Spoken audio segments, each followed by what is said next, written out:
on hand for the College Football National Championship game. Congratulations to Indiana. It was really turned out to be a great game. Two great teams, wonderful teams with a lot of talent. We enjoyed it very much. Secretary of State Rubio is there as well. The Hoosiers won their first national college football title, beating Miami 27-21. No snow there in Miami, but go north, and it's quite a different story. Basically, the southern Rockies, across the southern plains, the mid-south, the southeast, the mid-Atlantic, possibly more of the northeastern seaboard. Friday through Sunday, we're expecting a major winter storm. It's Ryan Johnson at the National Weather Service. Arctic air has settled in across the Great Lakes, the northeast, and the mid-Atlantic. The Greenland controversy swirls as President Trump heads to the World Economic Forum in Switzerland. President Trump has principally cited national security for his desire to take control of Greenland, and the White House has not ruled out using force. European countries have sent troops to the Arctic region in recent days, and Swedish Defense Minister Paul Jansson says they're now looking at setting up a more permanent military presence. Right now we're doing what was called a reconnaissance tour in order to identify what kind of needs there are when it comes to infrastructure and exercises and so forth. Meanwhile, in Moscow, Kremlin spokesman Dmitry Peskov says if Trump takes control of Greenland, he will undoubtedly go down in history, though he did not say whether that's good or bad. I'm Ben Thomas. Back to work today for Wall Street following the long holiday weekend. The Dow futures are down now, just over 700 points, off 726. More on these stories. Townhall.com.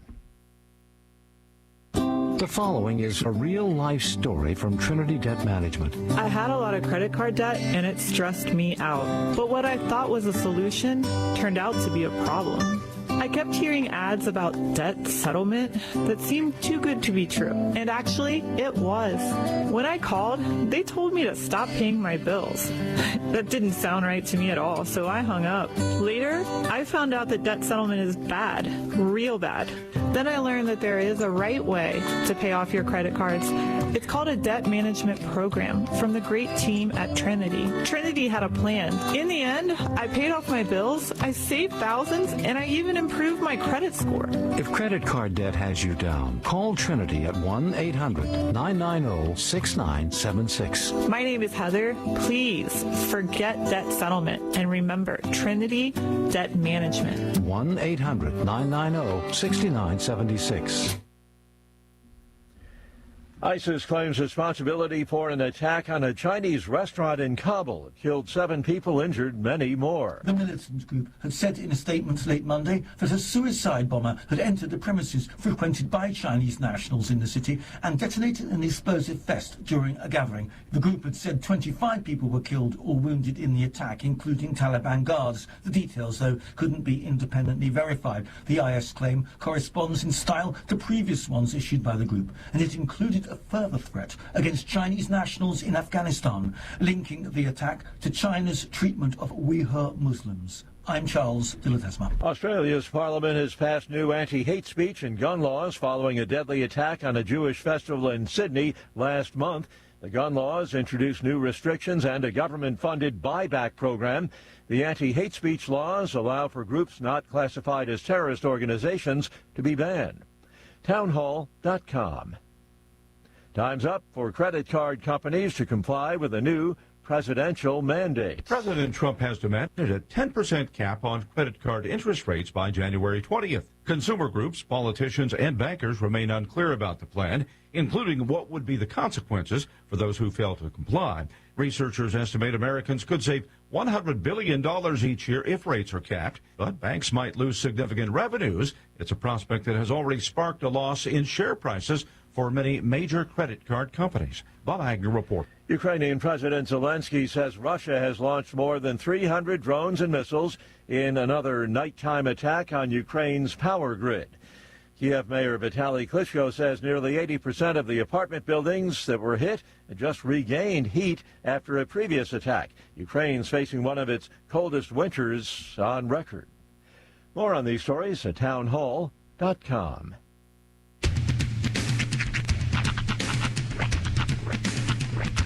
What in the wide, wide world of sports is going on here? I promise you, whatever scum did this, not one man on this force will rest for 1 minute until he's behind bars. Now let's grab a bite to eat. Yeah, come on. I feel the hot wind on my shoulder and the touch of a world that is older. I hit the switch and check the number. I leave it on and then I slumber. I hear the rhythm ringing through it. Flamenco guitar and cumbia music. I hear the talking of the DJ. The tablet said, what does he say? I'm on a Mexican radio. I'm on a Mexican world radio. Broadcasting live from high atop the J.P. White Building in downtown Roswell, New Mexico. It's Mornings with Mike Winters on 106.5 Roswell's Talk FM. Is that what I sound like when I talk? Now, here's your host, Mike Winters. And good morning, one and all. Welcome to Mornings with Mike Winters. I am he. That would be me, Mike Winters. Happy Tuesday, everybody. Yes. Welcome to your Tuesday. Kind of a Monday for some. Yeah. If you're second Monday. And you had the day off yesterday, then today's kind of your Monday. Yeah. But good news is you got a short week. Yep. 4 days. For the rest of us, happy Tuesday. That's right. For us, it's just Tuesday. It's not just a Tuesday. Today is January 20th. Okay. You know what January 20th is? Not off the top of my head. Today is National DJ Day. Oh, yeah? Yeah, this jockey day. It's always January 20th because sadly we lost one of the greats, Alan Freed, 61 years ago today. Oh, okay. So it's celebrated.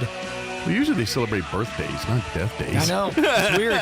Hey, we're DJs. We got to look at things from a bit of a cynical perspective. A little more macabre. That's right. Just how we roll. But all right. Yeah. So I was saying to all my fellow button pushers, I guess. Yeah, we used to jockey discs. Now we pretty much just push spacebar. Yeah. I got buttons with lights on them. I push. Sliders. I got sliders. Sliders are fun. You know, when I was a kid, I did love that Fisher-Price thing that had just bells and whistles and things to turn and all that. You ever get those? Oh, yeah, 100%. Yeah. I love those. Yep. I love those so much that when I had young children, I specifically got those multi-play toy sets or the boards so that I could mess with them too. As an adult, I'm just like, I kind of like dinging stuff and, cranks and, ooh, this one makes a clicky noise. I mean, dude, look. Right. I'm just saying there's a reason. I'm a fidget. I like doing stuff with my hands. Yep. So, I also fondly remember the it wasn't called a speak and say. It was the one where you speak and spell. Well, it's not that either. It's when you pull the rip cord. Yeah. And it goes. It the spun cow around and goes. Says, yeah. Moo. Yeah. That was. This was another Fisher-Price toy. Yeah, I can't think of the name of that one though, offhand. But Crank and Talk. No. But I'm not gonna. I wish I remember the band now. I remember. I'm gonna say in the 90s. There was a band. Was it Korn? I don't think it was Korn. It was a band in that ilk, though, where on one of the songs on their album, at the beginning of the song, they had that thing where a pig goes, yeah. And then at the end, it's like the devil goes, and then the song starts. Well, a couple of them do that. See and say. See and say, that's what it is. Not speak and spell, see and say. Ah. Yeah, they were all very similarly named toys back in our day. Because we would see things, then we would say things. Yep. Mm-hmm. I bet you those people influenced the creators of such convenience stores as the Grab and Go. Stop and Save. Yeah. Stop and Shop. My personal favorite, which I hear is going away, Come and Go. Oh. Yeah, I think that they got absorbed by another chain. We're in like the big convenience store consolidation wars of the mid 2020s. Everybody's moving in on all the little mom and pop shops. No more Come and Go. Over here at Big Piggly Wiggly.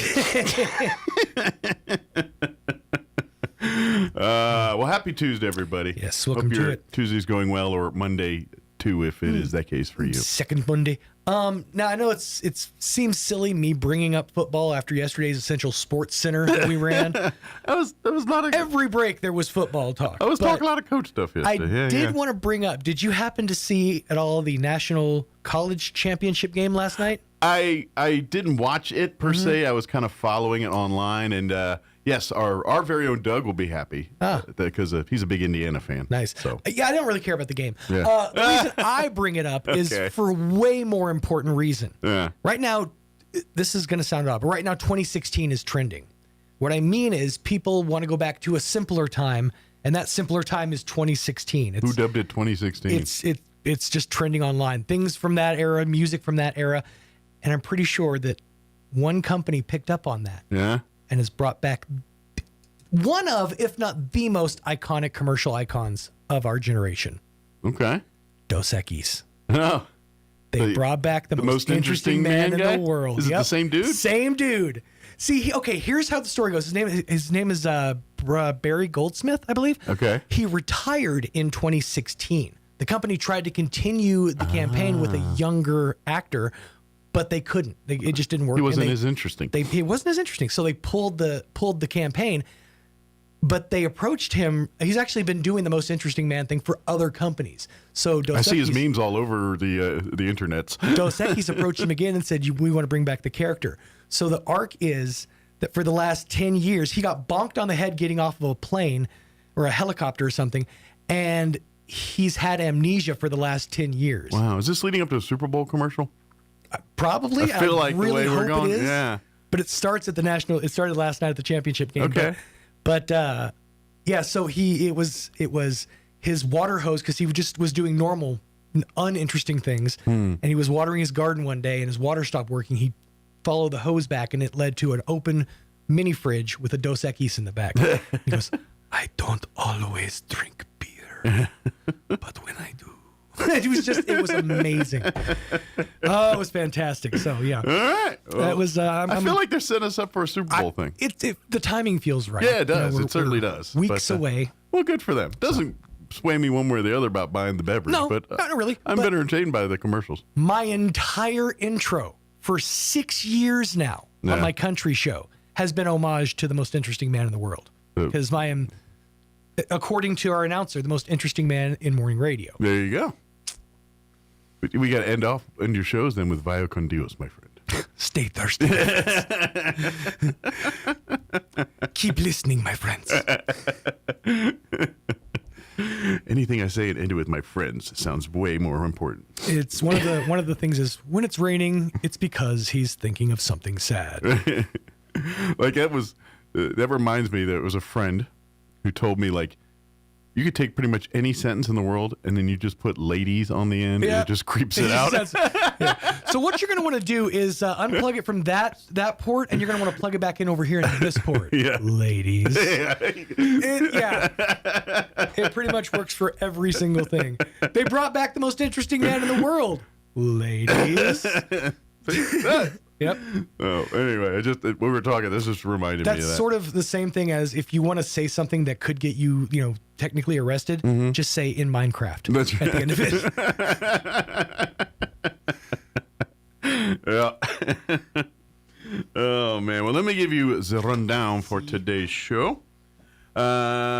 This hour, we're going to replay our interview we had yesterday. Amy McVeigh-Tejas with the Historical Society for Southeast New Mexico joined us, and we had a great conversation with her talking about some upcoming events and things. So we'll play that here in just a few minutes. In the 8 o'clock hour, about 8:15, we'll have the folks from the Chavez County Extension Office join us. Imagine it'll be Tamara and Katie. Give us an update on things. Of course, New Year. They're getting busy into the new year and all their classes and extension clubs and all that good stuff. So they'll give us an update here in the 8 o'clock hour. Then at around 9:15 or so, Elliot Rodriguez with Lone Depot will join us for his, first visit of the year, 2026. He joins us each month to give folks advice when it comes to buying a home. He's not the real estate agent. He's the guy that helps procure the money to pay for said home. So we always have great conversations with him. So we'll have another one here about 9:15 this morning. Plus, we'll have all of your features, including the news of the local and national variety, Wall Street business updates, and whatever else we can come up with for today's show. Before we do any of that, though, let's get you up to date on the weather. It's cold out right now. I'm meteorologist Steve Hamilton with your Pecos Valley weather. High pressure will hang around for a while. No big storms coming our way. Sunny today, and we're looking at mid-50s on the afternoon high. Overnight, pretty cold, down to the low 20s and clear, and then we get mid to upper 50s for the high on Wednesday and Sunday. Another warm-up coming our way on Thursday, a mix of sunshine and clouds, low 60s, maybe a shower on Friday. That's your latest forecast. I'm meteorologist Steve Hamilton. Thank you, Steve. Currently 18 degrees here in Roswell. Humidity is at 71%. Winds are calm at the moment. We are expected to hit the low 50s today. Sunny, 53 for a high. Winds will be out of the south, 5 to 10 miles per hour. Tonight, skies will be clear. Overnight low of 22. So cold, but I guess a little warmer than last night. Winds will be out of the, what does that say? South wind, sorry, at 5 miles per hour. Sunny on Wednesday, a high of 55. Tomorrow, north winds 5 to 10 miles per hour. Tomorrow night, partly cloudy with an overnight low of 24 degrees. Thursday, a little warmer, partly cloudy, 61 for a high. Winds will be out of the southeast at around 5 miles per hour. Friday, we kind of get the high temp there at Thursday, and then it all comes down again on Friday. Friday, we are looking at a 40% chance of rain and snow showers before 11 a.m. Then we're looking at rain showers after that. Mostly cloudy, a high of only 48 on Friday. And Friday night, we are looking at 70% chance of rain and snow showers likely. Mostly cloudy with an overnight low of 24. Saturday, we're looking at a 50% chance of snow showers, mostly cloudy, high of 36. 20% chance of snow showers Saturday night with an overnight low of 15. And then mostly sunny on Sunday, 45 for a high there. So we shall see what happens. They're saying a lot of good chances of snow and rain. We'll see what it all turns into here. But it's, at the beginning of the week, it was like dusting. I haven't looked recently, so I don't know what they're talking now. But we'll see. We'll see. All right, it is 7:17. We're going to take a quick commercial break. Your Roswell Livestock Report recap with Smiley Wooten in there as well. Then we're going to play our interview with Amy McVeigh-Tejas from the Historical Society for Southeast New Mexico. Don't go away. You're listening to Mornings with Mike Winters. What does it mean for a roofing contractor to have heart?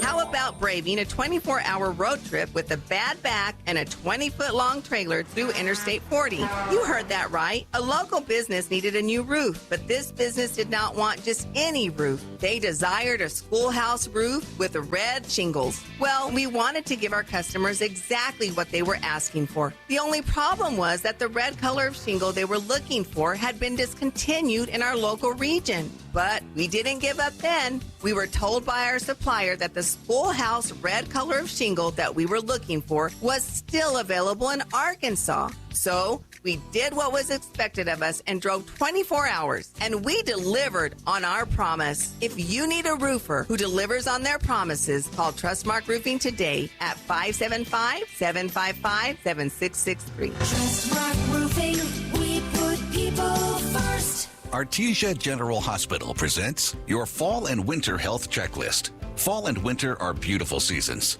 but they're also cold and flu season. So here are a few quick tips to help keep you healthy. Tip number 1, hand hygiene. It's your first line of defense. Wash for 20 seconds with warm water and soap. Tip 2, holiday food strategy. Fill half your dish with fruits and veggies first. Pick lean meats and save room for just one dessert you'll really enjoy. Tip 3, protect your skin. Heaters dry the air, so moisturize daily and drink plenty of water. Healthy choices now mean more energy and a happier winter. These healthy living reminders are brought to you by Artesia General Hospital, ready to help take care of you and your family. Start the year strong with a home that's comfortable, efficient, and easy on your energy bills. The Right Fit membership program. For as little as $15 per month or $199 a year, you can rest assured knowing your unit is ready with biannual HVAC maintenance, as well as reduced dispatch fees, even in the middle of the night. Plus, a 15% discount on all services provided by Fulkerson, as well as preferred scheduling. Be ready for the seasons ahead. Become a Right Fit member with Fulkerson today. Call 575-319-9984 to find out more. Fulkerson Plumbing and Heating, proudly serving Roswell and surrounding area. Good morning. This is Smiley Wooten at the Roswell Livestock Auction. 1,716 head of cattle sold on Monday on an uneven market with excellent buyer attendance. Compared to last week, stocker calves sold steady to 15 lower, feeder cattle 10 to 20 lower, packer cows and bulls sold steady, 3 to 40 pound steers 545, 630, 3 to 400 pound heifers 495, 560, 4 to 500 pound steers 475, 545, 4 to 500 pound heifers 430, 495. 5 to 600 pound steers, 415, 475. 5 to 600 pound heifers, 355, 430. 6 700 pound steers, 351, 415. 6 to 700 pound heifers, 324, 355. 7 800 pound steers, 320, 351. 7 800 pound heifers, 302, 324. Packer cows, 155, 165. Canner and cutter cows, 145, 153. Packer bulls 175, 182. Feeder bulls 160, 170. The top half the cow-calf pairs $3,200 to $3,600 per pair. Top half the bred cows $3,000 to $3,500 per head. We do appreciate the business, and we'll talk to you next Monday morning. This is Smiley Wooten, Roswell Livestock Auction. Here's a Mornings with Mike Winters fun fact. A group of 12 or more cows is called a flink. If you have only 11 cows, that's called a lot of cow pies. Here's Mike Winters. In studio this morning from the Historical Society for Southeast New Mexico, Amy McVeigh is back with us. Good morning. Good morning. How's your world this morning? Oh, it's going good. Good. Start trying to stay warm. Stayed warm, watching a bunch of football. We love it. So. Yeah, I feel bad for Broncos fans. I hurt for them. Because that looks like my team doing that. Yeah, we win the game, but our guy's done for the year. Yes. Which really dampens your chances for winning this weekend. That resembles many years ago with University of Texas, Colt McCoy. I think it was in the fourth quarter. Yes, you just want, I think, it's just all for the love of sports. I was thinking driving over here, and when I was hearing and I apologize, I'm fixing to say I was hearing on the radio, and it went 106.5. That's right. You know me, I'm a K lover. But you know what I was thinking on the way over here, Mike, is, we're celebrating a man today that unified. Mm-hmm. And you and I serve on a lot of boards together where we positively, absolutely agree on the power we have through unifying people. Absolutely. And so I think we need to take a moment on behalf of the Historical Society for Southeast New Mexico to just honor the legacy of Martin Luther King and just being serious, and all joking aside. I think going forward in the year of 2026, the Historical Society celebrated hope last year, and this peaceful manner keeps coming through my brain, and we'll have our board meeting soon, and I think we need key words. I just hope for peace. And of the Historical Society and in honor of the legacy of Martin Luther King, and if it's even honoring the legacy of our love of sport, we can come together and unify. And we may not agree on teams, but when you have a bonus of resiliency, my goodness, I just want to challenge people to come together. I have a pile of stuff, and you and I talk a million miles a minute so we can get through it all. But every darn thing on this for the Historical Society represents peace and helping others. Absolutely. And continuing on with the, today being the Martin Luther King Jr. holiday, of course, they're doing the march right as we speak here on the courthouse lawn over here. Yes. I think they're doing it for about another 30 minutes, so if you want to join them. That's right. But if you'd like to participate in the celebration that's going to be happening at the college today, that's at 11 a.m. this morning from 11 a.m. to 12:45, and it's going to be in the ITC Commons, which if you type in your GPS, put in 26th Mathis Street if you're not familiar with the campus layout out there. Right. But it'll be in the ITC Commons. They've been doing this, I think, about 15 years now. They've been doing there. That's a legacy. Of course, they're going to have some great guest speakers. There's going to be refreshments and things too. So come a little hungry, and by the time you finish, you'll be famished. I'm thinking, but that's at 11 a.m. this morning. So come out and be a part of that, and especially for all the folks that get to enjoy the day off here today, spend a little time. And celebrate the reason why you're enjoying your day off today. Amen to that. That's awesome. For sure. for sure. Well, we've got a lot going on. I brought my pretty flyers here because we got a new copy machine. Thank you. They look pretty sharp, must say. The technology in those that copier is night and day different than the old one.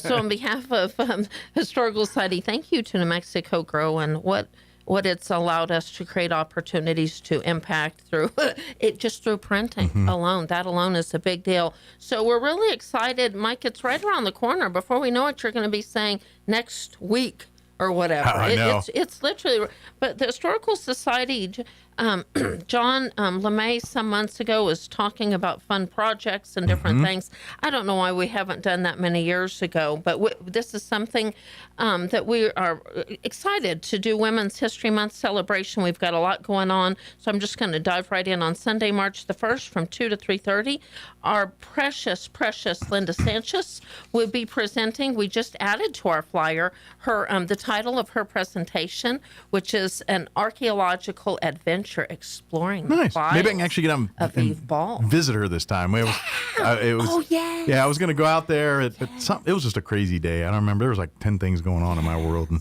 I didn't get a chance to see. I mean, I would talk to her, but face to face. So March 1st, I'll get a chance to make good on that one. Linda's just amazing. Yeah. She's passionate. We have a great exhibit on Eve Ball. So make sure to mark your calendars. What a great way to start March on Sunday, March the 1st from 2 to 3:30. If you're unable to attend on that Sunday, I know there's a lot of different things going on. I know there won't be any football, so you don't have to worry about that. That's true. But all right, moving on. That's hey, at least not NFL football. That's It might be true. some Well, that is true. XFL That's or whatever's right. going on. That's Yeah. right. But throughout the month, we'll have celebrations. We're going to have panels honoring the legacy of many individuals, including our partnership with the celebration of Robert H. Goddard. We are going to celebrate Esther Goddard, too. So I think behind the brilliance and legacy of these amazing men are certainly these amazing supportive People that women. kept the family together That's and right. with the backbone of their achievements. Yep. So right from Eve Ball to Ernestine Chester to Esther Goddard, Lou Tomlinson White, of course, Amelia Bolton Church, and many, many. The list is long and distinguished, and Jesus will come where we could celebrate for 5 years. But this is a multitude, and even Dorothy Cave. If you're hearing these names and you're like, oh, I've never heard that name, well, you should have.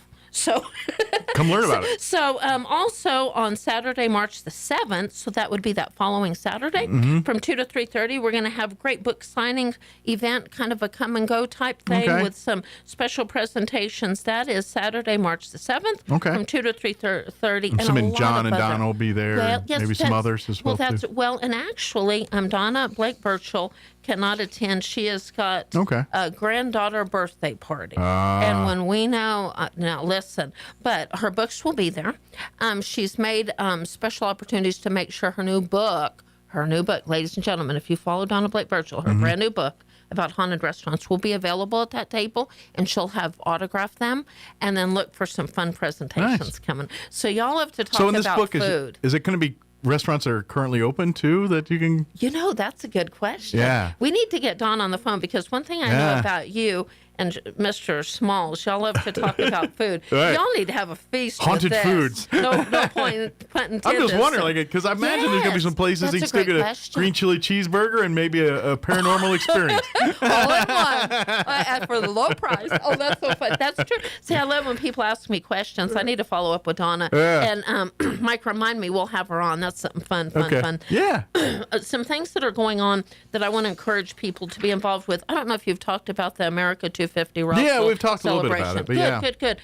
Follow us on Instagram, social media, on our website. They're looking for sponsors and looking things, for right? sponsors. But not only that involvement. So you know as well as I do with Historical Society, we believe everybody has something to offer, whether it's time, money, help, networking, the welders to weld signs. Sure. Hey, we can go on. Every and little on. bit is a part of Absolutely. the big equation. And our fearless leader, Juliana Halverson, is heading that up. We need support. We need help. We just need people linking your business and our peoples together for that wonderful celebration. Yeah. So if you need more information, you can log on to our website about that. Yeah, I know. RoswellNMhistory.org. I believe. Does Main Street have something on there too? As well? Now, I haven't gone directly onto. Okay. But I believe if you put in Roswell 250, it's automatically popping up with gotcha. links. Okay. And or go on to with Juliana Halverson. Okay. And many others. I know she encouraged us all to share, and just a lot of people are getting involved. From I didn't know where the Molly Boyle original home was of it. That's right. But yes, I believe we have. You can follow that directly for very some good. fun things Good coming deal. up. The scholarship, it's not that time yet, but it soon will be. We can smell it. That's from right. Here. Yeah. It's coming in. We have had. I believe I've had more calls this year already than ever. Just kids being involved, needing to have information. So Mike, any way we can help kids. And I would say I think word's gotten out over the last 6 years where we've grown. I would say we've seen a substantial increase in applicants and thank goodness more donors with more monies to give out too. But I would say 6-7 years ago we were way smaller than we are right now with that. So it's been over 10 since our first scholarship, but you're right, we've grown and we're building, and we're from whether you're a Historical Society scholarship member or whether you're Troy Hayes or whether you're that individual that says, you know what, Amy, I only have $100. We've impacted lives. So lift up your prayers to New Mexico. You challenge, they're back. I'm fixing to go. I'm fixing to go out in just a couple of weeks. We've already got that. So from You Challenge scholarships to, I know we're fixing to promote our scholarships. If somebody out there's listening wants to impact a life. Sure. So they'll actually be available on my birthday. Isn't that funny? The Historical Society for Southeast Mexico scholarships to high school seniors and college students available February 2nd through April the 6th. Is your birthday February 2nd? Groundhog You're Day. a Groundhog Day, baby. My wife's Halloween. Groundhog Day. Oh, Miss Nice. Jane England's April Fool's. Okay, perfect. See, we're linking it. We're doing all kinds of fun things. And she's anyone that knows Miss Jane, she's a great person.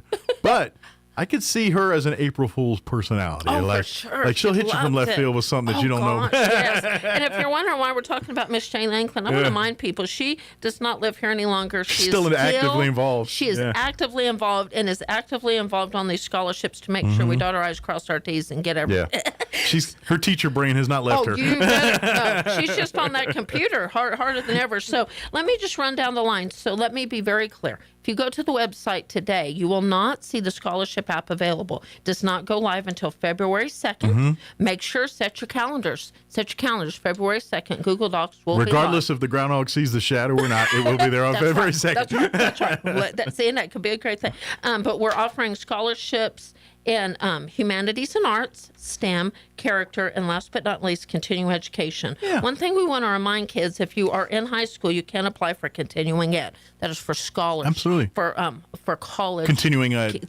people already in college continuing on. But if you've got a child that's majoring in STEM and minoring in humanities, and they can apply for all three because anybody can apply for character. All seniors. That's a catch-all. That all things character is touched by that, and you can easily. So regardless of what your degree plan is, or obviously some of the others are geared for more STEM or art stuff where. Character, it don't matter what your degree is in, that you can apply for. We've come a long way, baby. You know what I was doing, Mike? Because I was just reading what it says in honor of Linda Hayes. When the Linda Hayes Trust donated the monies, I think it's perfect to be read on Martin Luther King Day because it's Linda Hayes' legacy includes humor and kindness, which she extends to everyone she met, young and old, men and women, the fortunate, the unfortunate, people of every color and creed. Sounds familiar, doesn't it? Most people's reaction upon seeing Linda was to smile and to even laugh out loud the second they saw her. Now, I may laugh out loud when I see you, but it's because you're being crazy. I'm doing something different to evoke the said laughter. Hey, we're going to laugh, cry. We've done it all at one point or another. I get a lot of disappointing nods, too. As many laughs as disappointing nods. So. For people listening, we will... the archives, they will be open in the archives today. Okay. Just because it's holiday. I'm just Sure. thinking about things rolling down. Sure. If you have not picked up your newest the copy of Rural Roswell, give us a call at 622-8333. John will be in the archives. We've got Robin available for tours and stuff today. Give us a call. Give him a call. I'm Great headed day. back over there. We'll be there shortly. If you're listening and wondering if we're open, you better Come on down. believe we're always open. Sure. This is a holiday, and we'll give you a tour or do some research and that. And as a matter of fact, I've got to call some kids that were asking me about doing an interview. And ladies and gentlemen, I'm saying this on the radio. I'm putting Mike Winters in the hot seat. All right. They were needing a specialist, and I think they need to be talking to Mike Winters about some things. Okay. So isn't that fun? You know, Mike, we get calls. You never know. It's just fun things. We do So- get stuff out of left field from time to time. we do. so. We get things from left field and just wanting to celebrate history. Blood drives. Ladies and gentlemen, if you have not signed up for blood drives in 2026, we can take care of you. We're a one-stop shop. Sure. We got you covered for the whole year. If you call 622-8333, you're in the Vitalant Mm-hmm. system. We can literally book you for April, August, and December. Yeah, once a quarter there, basically. That's yeah. right. So, And that's usually about the time you're available to donate again, depending on what your deal is. Exactly right. And not to brag, but I know every time Amy has the Bloodmobile visiting the Historical Society, she loves to do special treats. It goes above and beyond. So people that donate blood at the Historical Society events, they leave with more than just tea and cookies. We have really got, Jason, I hope, Jason, you're listening, our board president. He came through with some cool swag last time. He's always coming through. But thank you to all of our donors. You know what? Margaret Lackey's listening. She may even make us some bread for April. Who knows? And you got to recharge. Well, thinking about bread. It's almost school tour time. School tours will be at the end of March, 1st of April. Yeah, we're going to blink and that'll be happening here. Oh, my goodness. So if you're listening and would like to put some swag in some fourth graders' bags, we're only about 1,000. That's all. And we're always looking for donations there, too. Yeah, donations, because they make butter and volunteers. things, and so there's the yes. ingredients for that and the cleanup materials that come with all of that. So if you want to donate, see Amy about the materials to make the butter and all that, but even like paper towels and just the ancillary stuff like that, we can use all those donations. You're so right. Hand sanitizer, random things. Or if you say, Amy, I don't have much time, but I could volunteer for an hour and just vacuum after they Sure. come. Yeah, that would be a big service. Those are cool things. And, we laugh about it. We're not joking. We would never be offended if somebody wanted to come and vacuum every day for 1 hour. Hey, we're all in. Volunteers, monies, we want to give a shout out to Xcel Energy. They have just continued to support us year out. And that's one of the most common things we talk about with kids, Mike. No pun intended, but the lights and the light bulb turns on in their head when we talk about life without electricity. Yeah, that's true. Oh my goodness! And that's when Xcel Energy just slides right in. And that's why I was saying, literally, I was talking to Letty. Letty, if you're listening, we appreciate you. We're literally going to have that sign up, Mike, because we literally talk about life without electricity, blow the kids' minds, and then we literally need to turn and say, Xcel Energy, come on, it's a perfect segue. But if you want to be involved, shows that give us a appreciation call. for power, huh? You better. Oh my goodness, life without cell phones, even for fourth graders. Well, they just can't fathom. I always get reminded, was it about 2 weeks ago? The power went out at our house for 3 or 4 hours. I remember you posting that. That was around in your grid, right? Just right in that area. I'm not gonna lie. I'm like, all right, this was fun for a minute, but this ain't fun no more. I want my TV back, man. Right. You turn the light, the candles on, and think, and then you're Yeah. Well, and a couple of years ago, we did that challenge. We challenged kids to see how long they could do that without, Well, we cheated. We went out and had lunch. And that's good, though. I think we did some See? shopping, and That's so we minimized our time without power because it was a Saturday, so we had the ability. But hey, once we lose it, and we talk to kids about that too. There wasn't a mainstream of electricity a long time ago, Sure. and so when that flickers, it does gives you a greater appreciation. Well, and we were also blessed it was a mild time of weather too, because that's the worst part around here. If you lose power in the summer or the winter, tonight. This is not the night to lose power. Fortunately, it was a mild day, so it wasn't a big deal there. Right. See at the poll, we continue to do that weekly. Every Wednesday, 9 o'clock in the morning. I want to give a shout out to All Saints Catholic School. They're so great to bring students out about once a month. Their kids have prepared prayers and different things. Love if that. you're a pastor or part of a church, we love all church. Yeah. I mean, every church can be included, and I would love to fill up the parking lot. Bring some homeschoolers out too. You know, if we want to turn this an educational thing. Now, that being said, you don't have to have any agenda or anything. You can just be the average John or Jane Q public. Just roll on up here and come join us in prayer. It's very grassroots. Come as you are. Come pray for something specific or in general. There's, you know, this started kind of with the floods and all the, you know, trying to, and now it's just, hey, you know, every week we could use some help in something or another, whether it's globally or in our own personal lives. There's a lot of praying we can do. And it literally is just a grassroots thing. And there'll be, even during the holidays where we don't have an official gathering, there's still people just come on down. Oh, and it's so true. We have our regulars. It's Margaret Rodriguez Yeah. and Karina Yeager. Love it. Jason's generally there. Shout out to Cisco, Deb Balthaser. But then we just have others that are busy. We've got people praying from different states and even from their office. Yeah, you don't have to do it from the pole. No, if you want to strengthen the numbers and meet people that maybe make some friends and come join us there. But I get it. Life's busy, life's hectic. And that's the beauty of prayer. It goes where you are. Yes. Historical Society is really plugging away. We're really excited to have a couple. Mike, you're going to have to bring on the radio a couple of our new interns, Mike. All right. We've got some really motivated students that want to start probably way smarter than me. Some videos and doing some things. Hey, we might hire them, steal them, and go work for us. Well, get part-time gigs. See, there you go. There's always potential. That's called networking, and we love it. First Baptist Church, want to give a shout out to every month they do a senior luncheon. They invited John over. John, he's not that old. That's so funny. Oh, that's so funny. I'm that joking. I did. Boy, I'm a ball player. I slid right into. I apologize. As a special guest, John was invited, and he asked me to tag along, which I'm getting to. I'm closer. Maybe that. Oh, I get it now. He wanted me to come because they say I'm the senior. Oh, you don't want to. I got it. But I want to just tell them how much we appreciated them. John did a great presentation on his new book. We talked about history. We sold hundreds of dollars of books. They were on fire for history.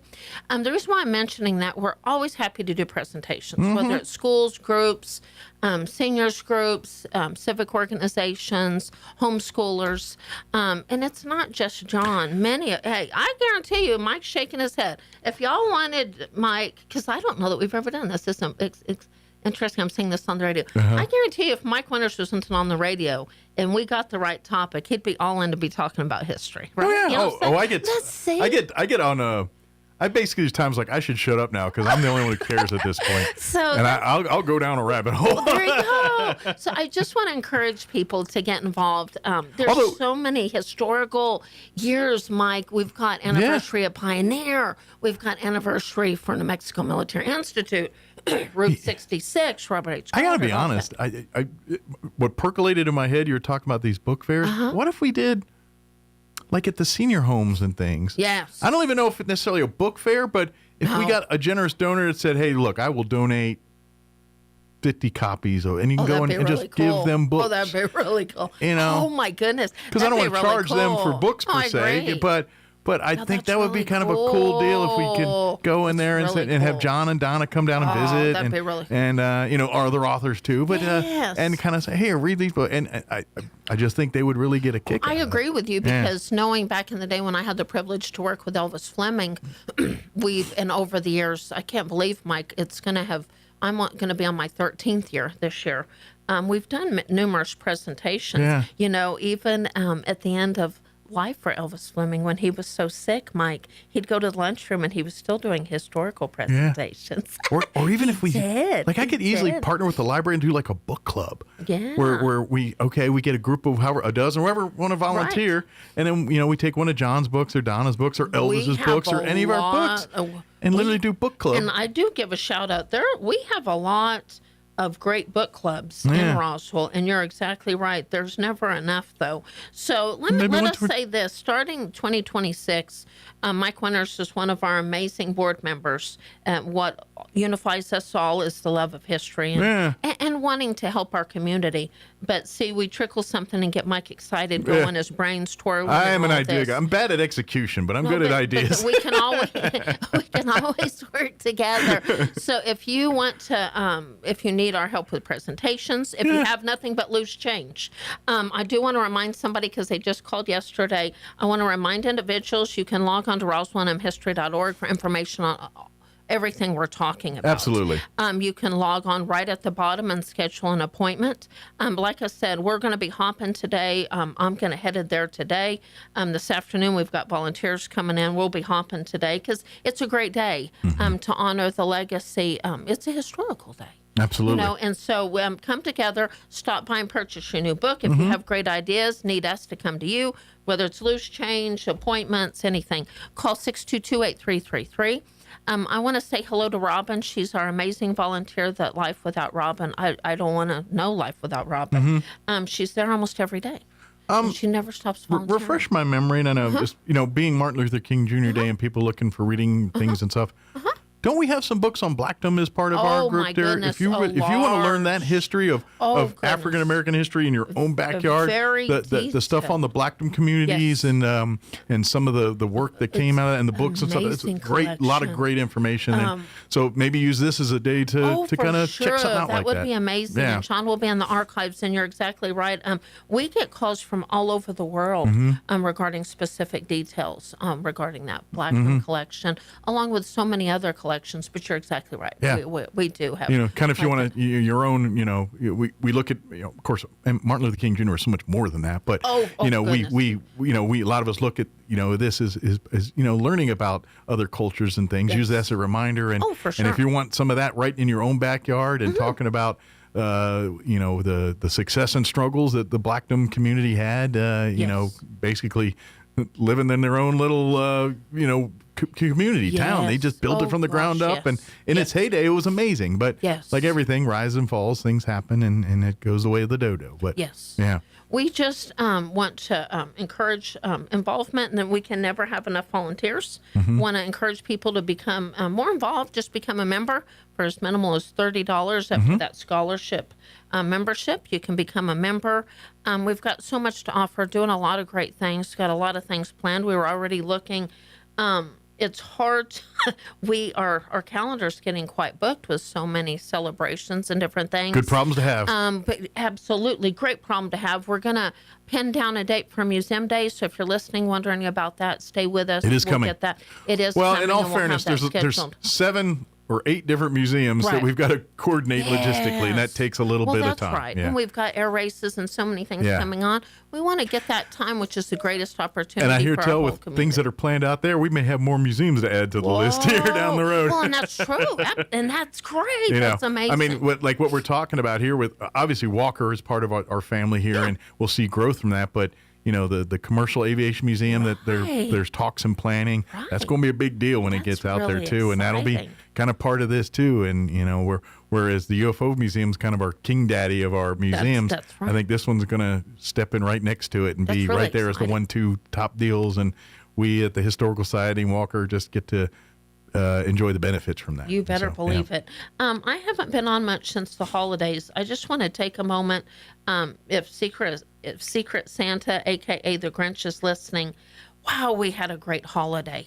Oh, and that is something else I want to mention. We're still decorated for Christmas. Mike, I cannot take it down. It looks so lovely. Yeah. We keep getting more guests that are saying, oh, we're so glad you haven't taken it down. So we're still in holiday mode. Okay. If you want to see the decorations, this is it. This week is it. I was about to say, I would not carry into February with this. Then it's a problem. Oh, Mike, we've been getting, and even John has seen it, Robin's seen it, Fred's seen it. They're like, oh, my goodness. We had locals walking down the street, and they're like, oh, you're still decorated inside. This is it. We have been busy. It has been crazy, yes, but we are. So if you haven't seen our Christmas decorations, or you know what, Mike, they could take their Christmas picture for next year. Exactly. Get it in now. Oh, yeah. And the weather's going to be cold this week, so you can bundle up. And call us, take your Christmas I don't think we can picture. make fake snow, but you can Photoshop that in later. No problem. Look lovely. If you come right when the like right before the sun sets, it'll be just. Hey, maybe dress in turn of the century period pieces, and we'll do a family photo on the porch there at Christmas, and then you can go Photoshop some snow or a horse carriage or something in there. Yeah, we've got. We'll be working on new exhibits, including Mind That Bird. The Block family, and we've got Mind That Bird. Some fun new displays we're just working more on. of that rich history that the Southeast New Mexico has, and all that stuff. Yeah. So, and it'll be baseball time before you know it. So there we go, and then we'll start. So if you have any questions, call me, 622-8333. If you need a book delivered, because we are doing that. Yeah. You can even message me, 575-915-4471. And any way we can help you, RoswellNMHistory.org. Follow us on social media, Facebook, Instagram. Yeah. Best is yet to come in 2020. And then also don't forget too, if you got a meeting space or gathering, we can host at the archive facility up to about 75 people. There's a kitchen that you can. Now it's not a commercial kitchen, but it's a kitchen just like one in your house.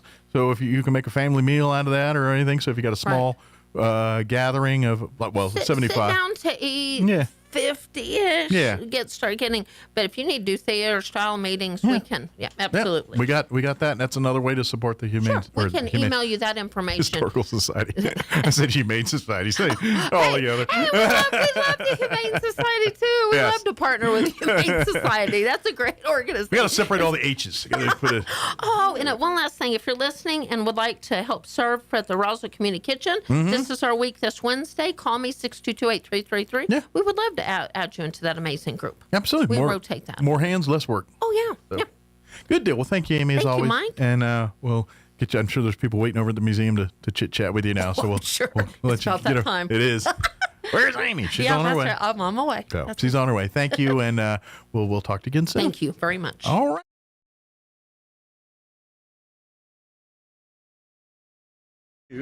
I'm Rich Thomason in Washington. From the Great Lakes to the Mid-Atlantic and Northeast, winter holding a wide swath of the country in its icy, snowy grip. Heavy snow across the Great Lakes created whiteout conditions on the roads, 100-plus vehicle pileup on a Michigan interstate. President Trump may get a chilly reception at the World Economic Forum in Switzerland this week. He's threatening to punish any NATO ally who opposes his plan to take control of Greenland. Homeland Security Secretary Kristi Noem says more than 10,000 criminal illegal aliens have been arrested in Minnesota in the years since President Trump began his second term in office. Today, the Supreme Court will be hearing arguments in a challenge to Hawaii's strict concealed carry laws. Wall Street is getting back to work this morning following the extended holiday weekend. More details, srnnews.com. Is General Motors really planning to remove Apple CarPlay and Android Auto from all their new car dashboards? I'm Kim Commando for ExpressVPN. When you're online, you're being tracked. Keep your activity private and secure. Get 4 extra months free at expressvpn.com/Kim. General Motors, makers of Chevrolet, Buick, and Cadillac, want to take over your dashboard screen. They will control the data and all that you hear and see, and they'll charge you for using their new in-car subscription service that you're currently getting for free with Apple CarPlay and Android Auto. GM CEO claims their aim is to provide what they call a single integrated system that's safer and, quote, less distracting. Yeah, right. 50% of all new car buyers will not buy a car without CarPlay or Android Auto. So this is one to watch. And if GM is successful, Mercedes-Benz, Audi, Ford, and Toyota have let it be known that they'll be close behind. Join almost 1 million folks who get my 5-star rated newsletter every single day. Sign up for free at getkim.com. Ever heard of the audience effect? It's when we change our behavior when we think we're being watched. Well, online, we're always being watched. Your internet provider tracks everything you do, even in private mode. That's why I use ExpressVPN. It's the tool I trust to keep my internet connection protected. With one click, it hides everything I do online and sends it through a secure connection, so no one can see or track my online activity. Here's the best part. ExpressVPN works across all your devices, your phone, laptop, tablet, even your smart TV. One subscription protects up to 8 devices, so your whole family stays secure. Don't wait. Protect your family's internet connection today with ExpressVPN. Right now, you can get my special offer of 4 extra months with ExpressVPN. Just go to expressvpn.com/Kim. That's expressvpn.com/Kim for 4 extra months of privacy protection. Don't wait. Check it out right now at expressvpn.com/Kim. I'm meteorologist Steve Hamilton with your Pecos Valley weather. High pressure will hang around for a while. No big storms coming our way. Sunny today, and we're looking at mid-50s on the afternoon high. Overnight, pretty cold, down to the low 20s and clear, and then we get mid to upper 50s for the high on Wednesday and Sunday. Another warm-up coming our way on Thursday, a mix of sunshine and clouds, low 60s, maybe a shower on Friday. That's your latest forecast. I'm meteorologist Steve Hamilton. It's time for the Chaves County Sports Report. We've got some girls-boys basketball doubleheader action going on tonight at the Roswell High Gym. It's Roswell against Artesia. And we told you about the guys yesterday, but the Roswell girls had a pretty busy weekend, a far-flung weekend all over the state, losing on Friday at Rio Rancho 64-21. Rio Rancho's tough, 14-2 on the season. Then Roswell marched back home, the girls did, to play Oregon Mountain on Saturday, and Oregon Mountain won that game 60-49. Oregon Mountain 7-8. Roswell's now 8-10. So they'll host Artesia this afternoon at 5:30. The guys will follow. Meanwhile, the Goddard girls will be hosting Clovis this evening at 7. Goddard is 11-7. Clovis is 7-10. Goddard's last outing was when they thumped Moriarty 62-26 last week. The Sports Report brought to you by DSI. Call DSI for all your office technology needs. I'm Eric Butler at Roswell's Talk FM 106.5. With the Wall Street Business Report, I'm Bill Alexander. President Donald Trump linked his aggressive stance on Greenland to last year's decision not to award him the Nobel Peace Prize, telling Norway's Prime Minister that he no longer felt an obligation to think purely for peace. Trump said Saturday that he would charge a 10% import tax starting next month on goods from 8 European nations because of their opposition to American control of Greenland. Threats from the White House over Greenland have sparked outrage and a flurry of diplomatic activity across Europe. Federal Reserve Chair Jerome Powell will attend the Supreme Court's oral argument Wednesday in a case involving the Fed Governor Lisa Cook. The High Court is considering whether President Donald Trump can fire Cook. She has not been charged with any criminal offenses. Nearly 3,000 high-level participants from business, government, activists, and journalists are converging in the Swiss town of Davos for the World Economic Forum's annual meeting. For the Wall Street Business Report, I'm Bill Alexander in Washington.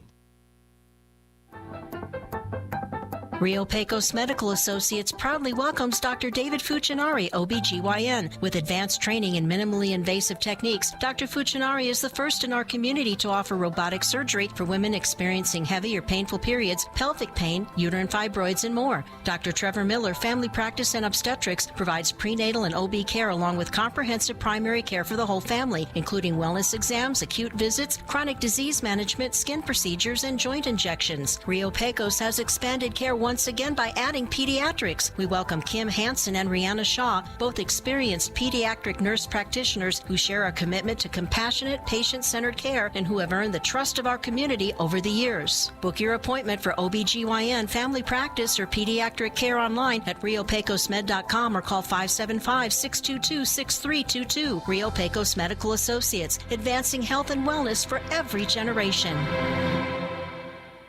At Richland Motors, it's never been easier to sell or trade your current car, truck, or SUV for a newer model to hit the road in. Even if you don't purchase from Richland, they want to buy your vehicle for top dollar.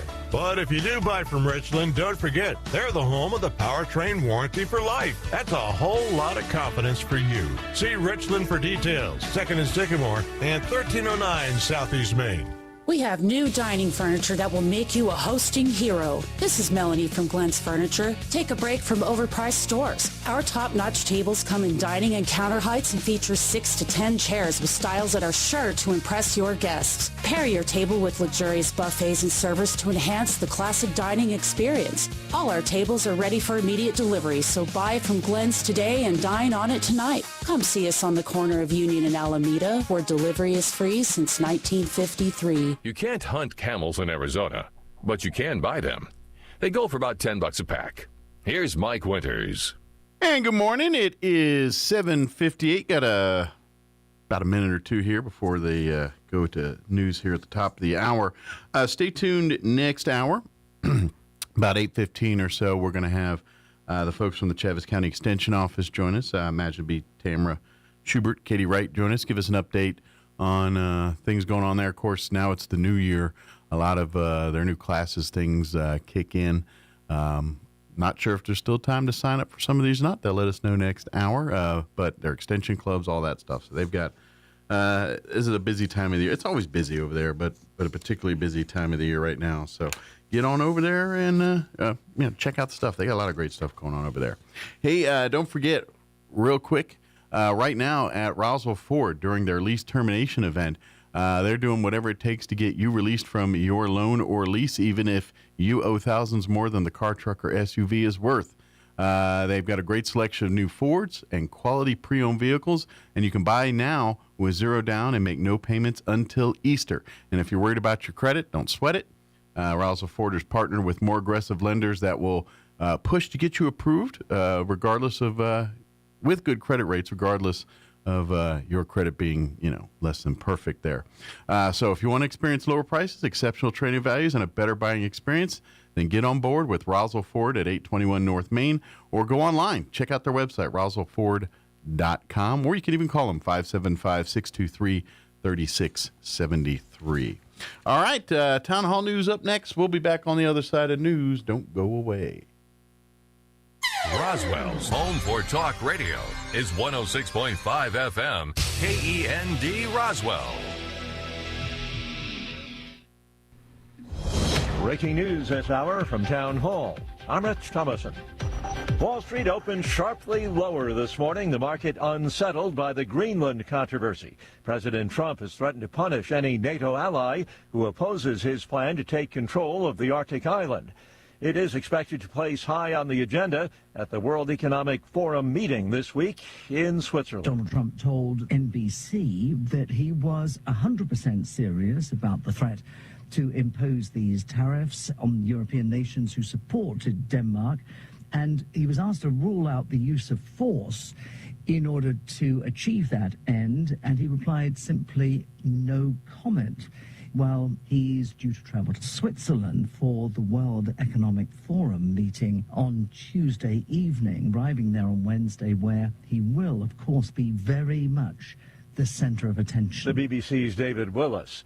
From the Great Lakes to the Mid-Atlantic and Northeast, winter holding a wide swath of the country in its icy and in some places snowy grip. Heavy snow across the Great Lakes region, creating whiteout conditions on the roads and a 100-plus vehicle pileup on a Michigan highway. Pedro Mata had to veer off the road to avoid that mess. It was white out. You could barely see. I barely see the car in front of me, but I was at the tail lights and you could see them slowing down. And I was only going like 20, 25 miles an hour, and they started slowing down a little bit more.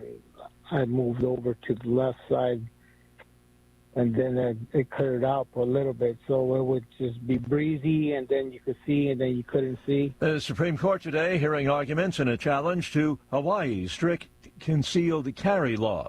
And on Wall Street, stocks are deep in the red. The Dow down 686 points.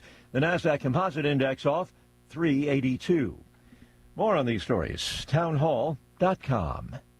Here's an important message from the Diabetes Solution Center. Do you like pricking your fingers to test your blood sugar levels? No one does, but it's important to maintain your health. And now, by wearing a small remote device called a continuous glucose monitor, or CGM, you don't need to prick your fingers anymore. It's easy to use and helps you make more accurate diabetes treatment decisions. If you are testing your blood sugar 3 or more times daily, injecting insulin, or using an insulin pump, call the Diabetes Solution Center right now. And if you have Medicare or most major insurance coverage, you may be able to get a new CGM at little to no out-of-pocket cost. Shipping is free, and we'll even bill your insurance company for you. If you are testing your blood sugar 3 or more times daily, injecting insulin, or using an insulin pump, call the Diabetes Solution Center right now to learn how to end the painful finger sticks and get your own continuous glucose monitor, or CGM, at little to no out-of-pocket cost.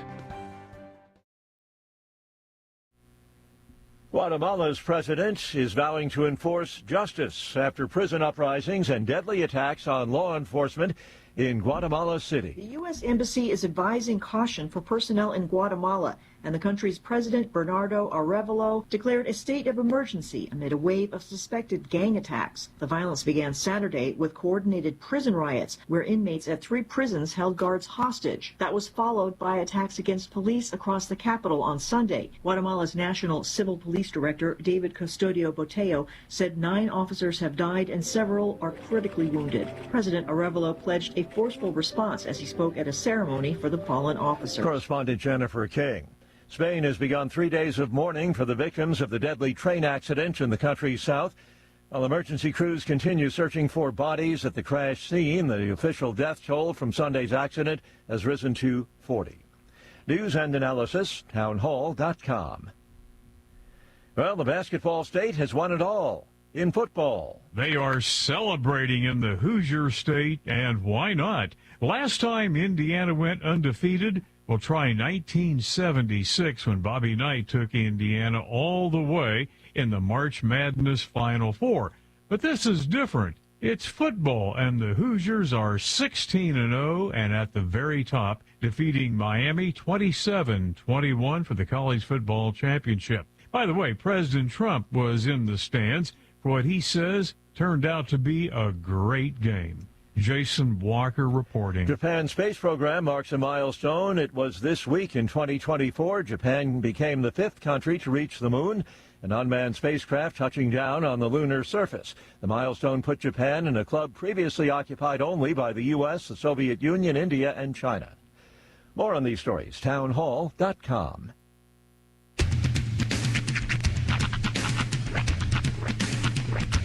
What in the wide, wide world of sports is going on here? I promise you, whatever scum did this, not one man on this force will rest for 1 minute until he's behind bars. Now let's grab a bite to eat. Yeah, come on. I feel the hot wind on my shoulder and the touch of a world that is older. I hit the switch and check the number. I leave it on and then I slumber. I hear the rhythm ringing through it. Flamenco guitar and cumbia music.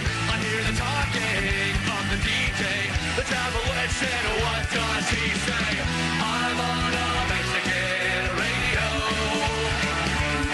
I'm on a Mexican radio. Broadcasting live from high atop the J.P. White Building in downtown Roswell, New Mexico. It's Mornings with Mike Winters on 106.5 Roswell's Talk FM. Is that what I sound like when I talk? Now, here's your host, Mike Winters. And good morning. It is 6 minutes after 8 o'clock. Welcome to hour number 2 of Mornings with Mike Winters, right here on 106.5 Roswell's Talk FM. Happy Tuesday, everybody. Yes, welcome to it. Yeah, hope all of your dreams morning, come true. Yeah, dreams come true. Morning happening as planned, or at least doing all right. You know, I watched the finale of Landman Sunday night. Oh yeah. And so it's the season finale, right? Yeah, it was the season finale. And all I can say is it's about time. This season was kind of a slow one. It was a lot. I'm not saying it was. I enjoyed it, but it was slow. A lot of people were not happy with this season. But the last 2 episodes, they finally got interesting. And it was gonna. But. And we're in season 2, right? This is the end of season 2. Yes. Okay. Go ahead. Why is it? Did it start over? No, it's still playing. It's fun. No, he's doing the talking. What? I was hearing the rah, rah, rah, rah, rah, and all that stuff. Was I hearing a delay from somewhere else?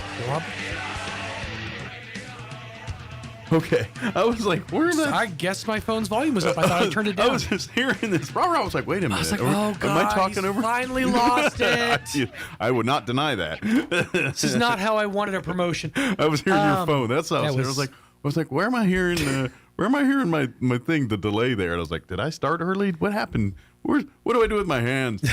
So this season has been a bit of a slow it was slow slog to kind of get through. It was and it was a lot of building because they introduced Sam Elliott this season, who is Billy Bob Thornton's dad in the show. Right. Not in real life, obviously.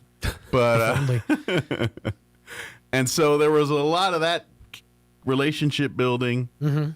And I mean, and they were generally building us up to, the finale stuff. And I don't want to get into it. People that aren't caught up and they're like, no, I only watched, Right. But And what I will say is that last episode, like the second to last episode, they did hit you with like, whoa.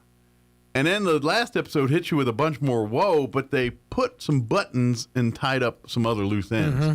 So you kind of go into the next season like, okay, this is going to be kind of exciting, but in a new direction. Like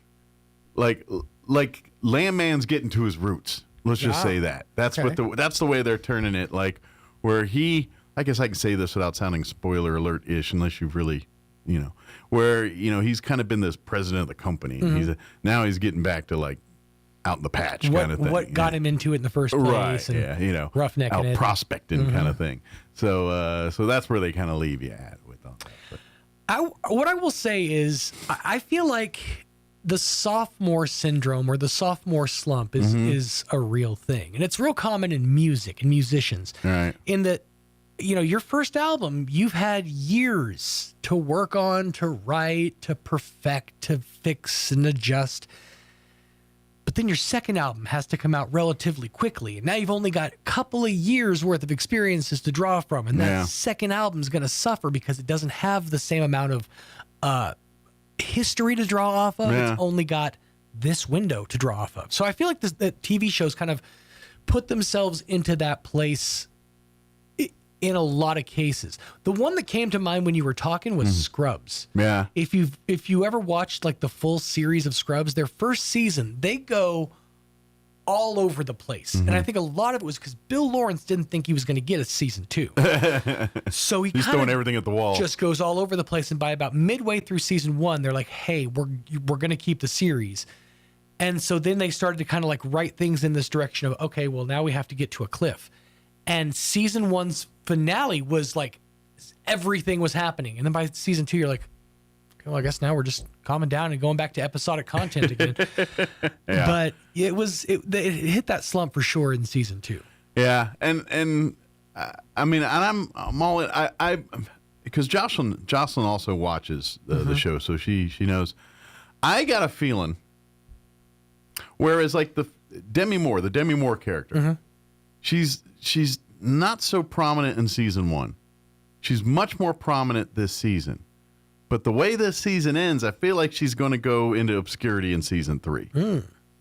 Because just the way the way the ending of season 2 ends, it sounds like she's going to be on the sidelines. I mean, maybe not. Maybe they're going to. I wish I could explain more without the spoiler alert and things, but. Andy Garcia's involved. That's all I need to say. Well, say no more.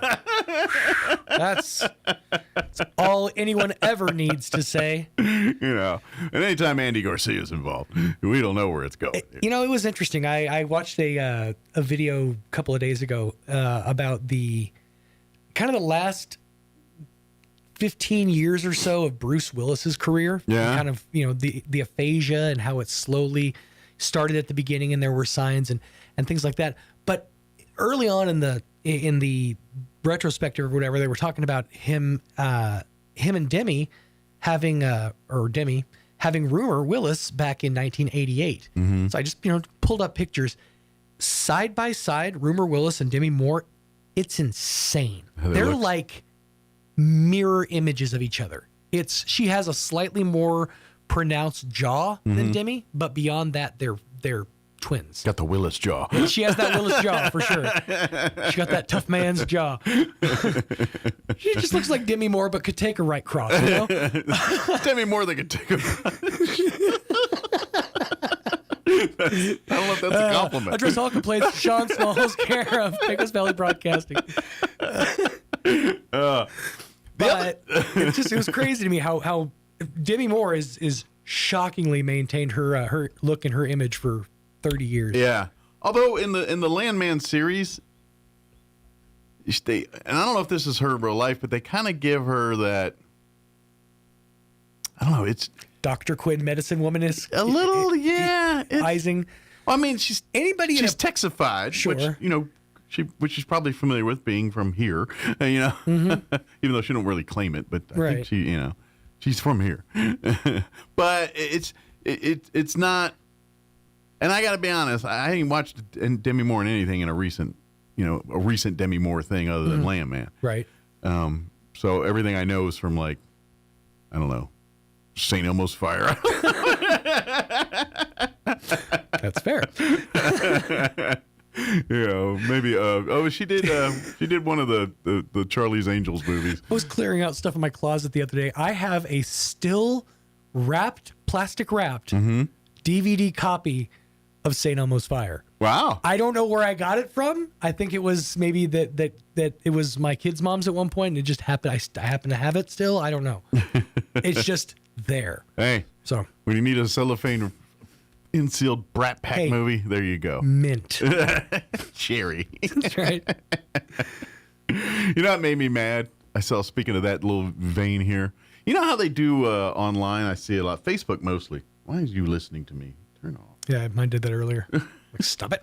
You listen to me, phone. Well, I just saw it doing the bubble, the Siri bubble. Like, hey, what you doing, Willis? Anyway, but you know how on Facebook they got those little comparison video, or not memes, slides that they've been showing, and it's always like, you know, Bruce Willis and Jean-Claude Van Damme, and they'll like compare their movies, and sometimes their net worth and all that. And then they'll put like breakout roles and all that stuff. Well, I saw one, and it was John Cryer and Kevin James. They did a comparison of. Yeah. But what made me mad? I never would have side by side. What made me mad was clearly this was a computer or a little snot-nosed kid that made this, because it said the breakout role for John Cryer was 2.5 Men. And I'm like, are you smoking crack? That guy was from Pretty in Pink to... Have you not seen the Hot Shots movies? Right, exactly. He was literally one of the outside of the inside of the Brat Pack. Yeah. I mean, you know, he was in the Brat Pack documentary movie. Exactly. He was part of that crew. It was like his breakout role was 2.5 Men. I was like, that's on the backside, dude. That sounds like somebody who's a little younger. Yeah. Who's making that. In fact, that's probably because I know he's tried a couple times since 2.5 Men, but none of them is like he's there's at least one or two sitcoms he's tried since 2.5 Men in it. One matter of fact, one was with the dude from Scrubs. Oh, was Zach Braff?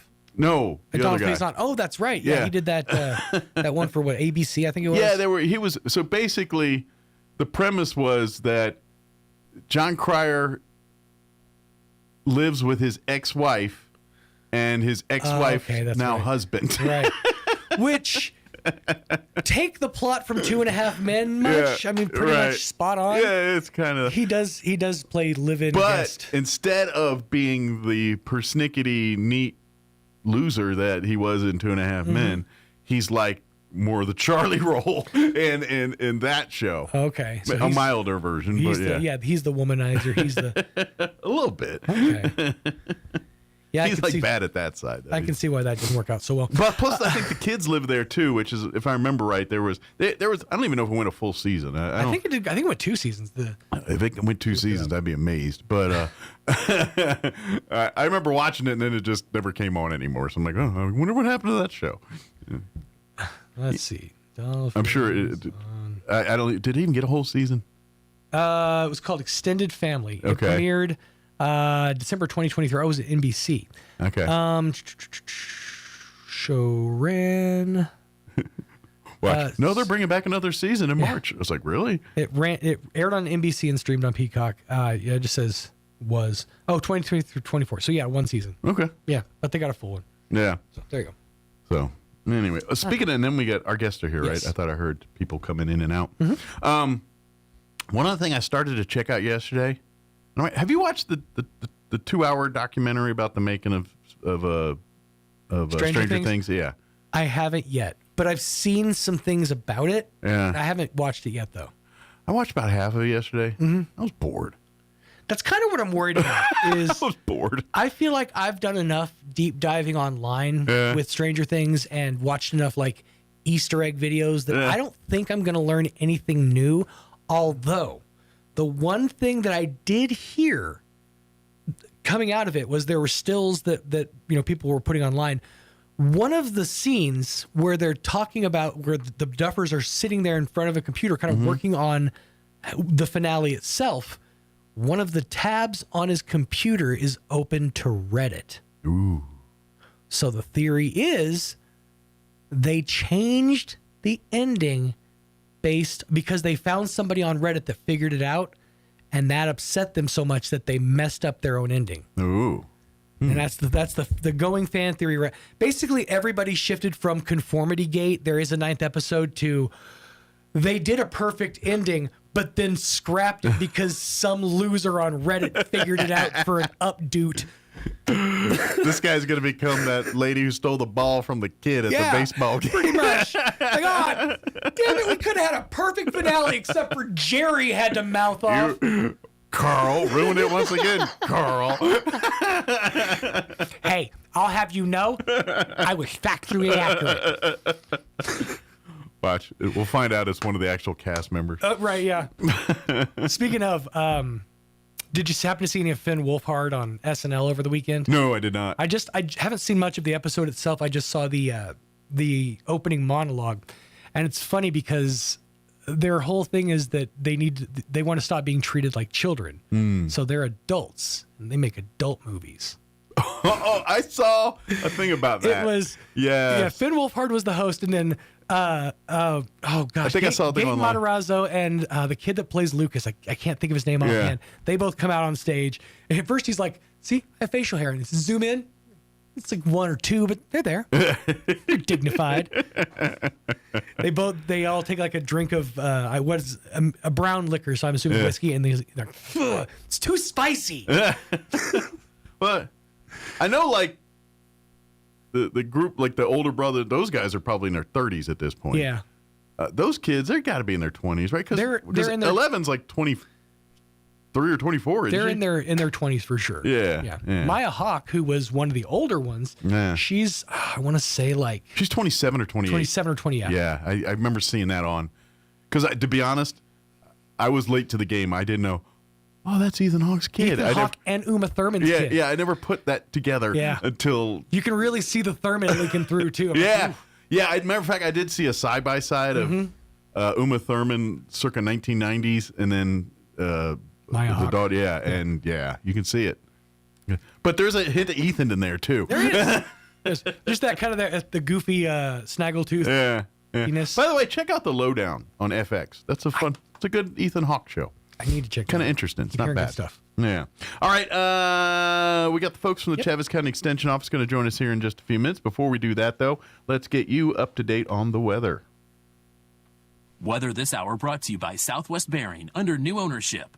Custom solutions for your heavy equipment, hydraulic hoses, hose repair, bearings, seals, sprockets, belts, tools, fluids, and fittings. I'm meteorologist Steve Hamilton with your Pecos Valley weather. High pressure will hang around for a while. No big storms coming our way. Sunny today, and we're looking at mid-50s on the afternoon high. Overnight, pretty cold, down to the low 20s and clear, and then we get mid to upper 50s for the high on Wednesday and Sunday. Another warm-up coming our way on Thursday, a mix of sunshine and clouds, low 60s, maybe a shower on Friday. That's your latest forecast. I'm meteorologist Steve Hamilton. Thank you, Steve. Currently 20 degrees here in Roswell. Humidity is at 60%.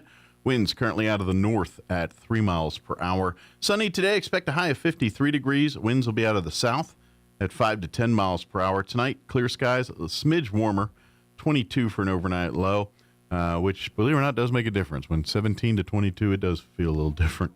I mean, it's all cold, but a little better. South winds at around 5 miles per hour. Wednesday, sunny, mid-50s tomorrow, 55 for a high. North winds 5 to 10 miles per hour. Thursday, partly cloudy. We're going to hit 60s, 61 officially. Winds will be out of the southeast at around 5 miles per hour. And then it gets cold Friday. We're looking at a 40% chance of rain and snow showers before 11 a.m. on Friday. Then it changing over to rain. Mostly cloudy for the day with a high of only 48. So it'll still be chilly and wet, so it's going to feel even worse.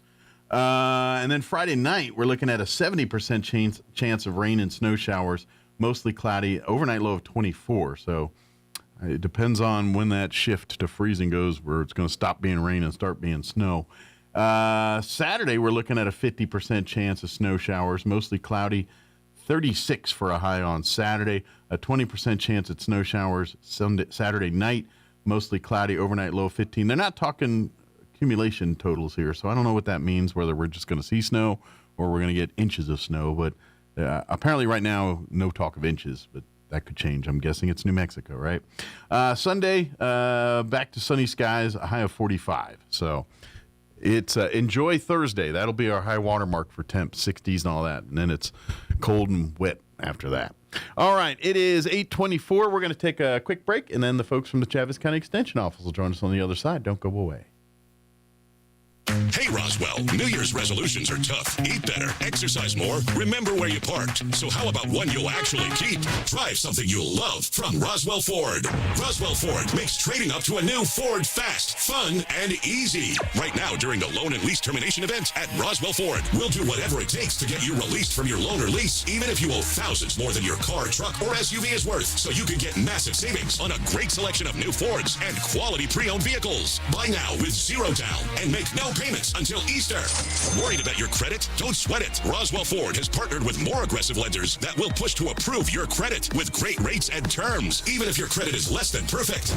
Lower prices, exceptional trade-in values, and a better buying experience. All roads lead to huge American-made savings. Get on board at Roswell Ford, 821 North Main Street in beautiful Roswell. Call 575-623-3673 or online at roswellford.com. Interest accrues from date of sale, subject to lender approval. Offers not combined on select vehicles. Confidence is in the details, and your face deserves expert care. Hi, this is Dr. Sarah Usher at Carabelli Dental, and in our office, Botox treatments are administered by an expert dentist with advanced knowledge of facial anatomy. Precision is always our priority when it comes to your Botox treatments, along with attention to what you want for your perfect results. For a beautifully natural and youthful result, visit with us, the Botox experts at Carabelli Dental. Come see the team at Carabelli Dental at the corner of 9th and Main in Roswell, or call 575-622-4455.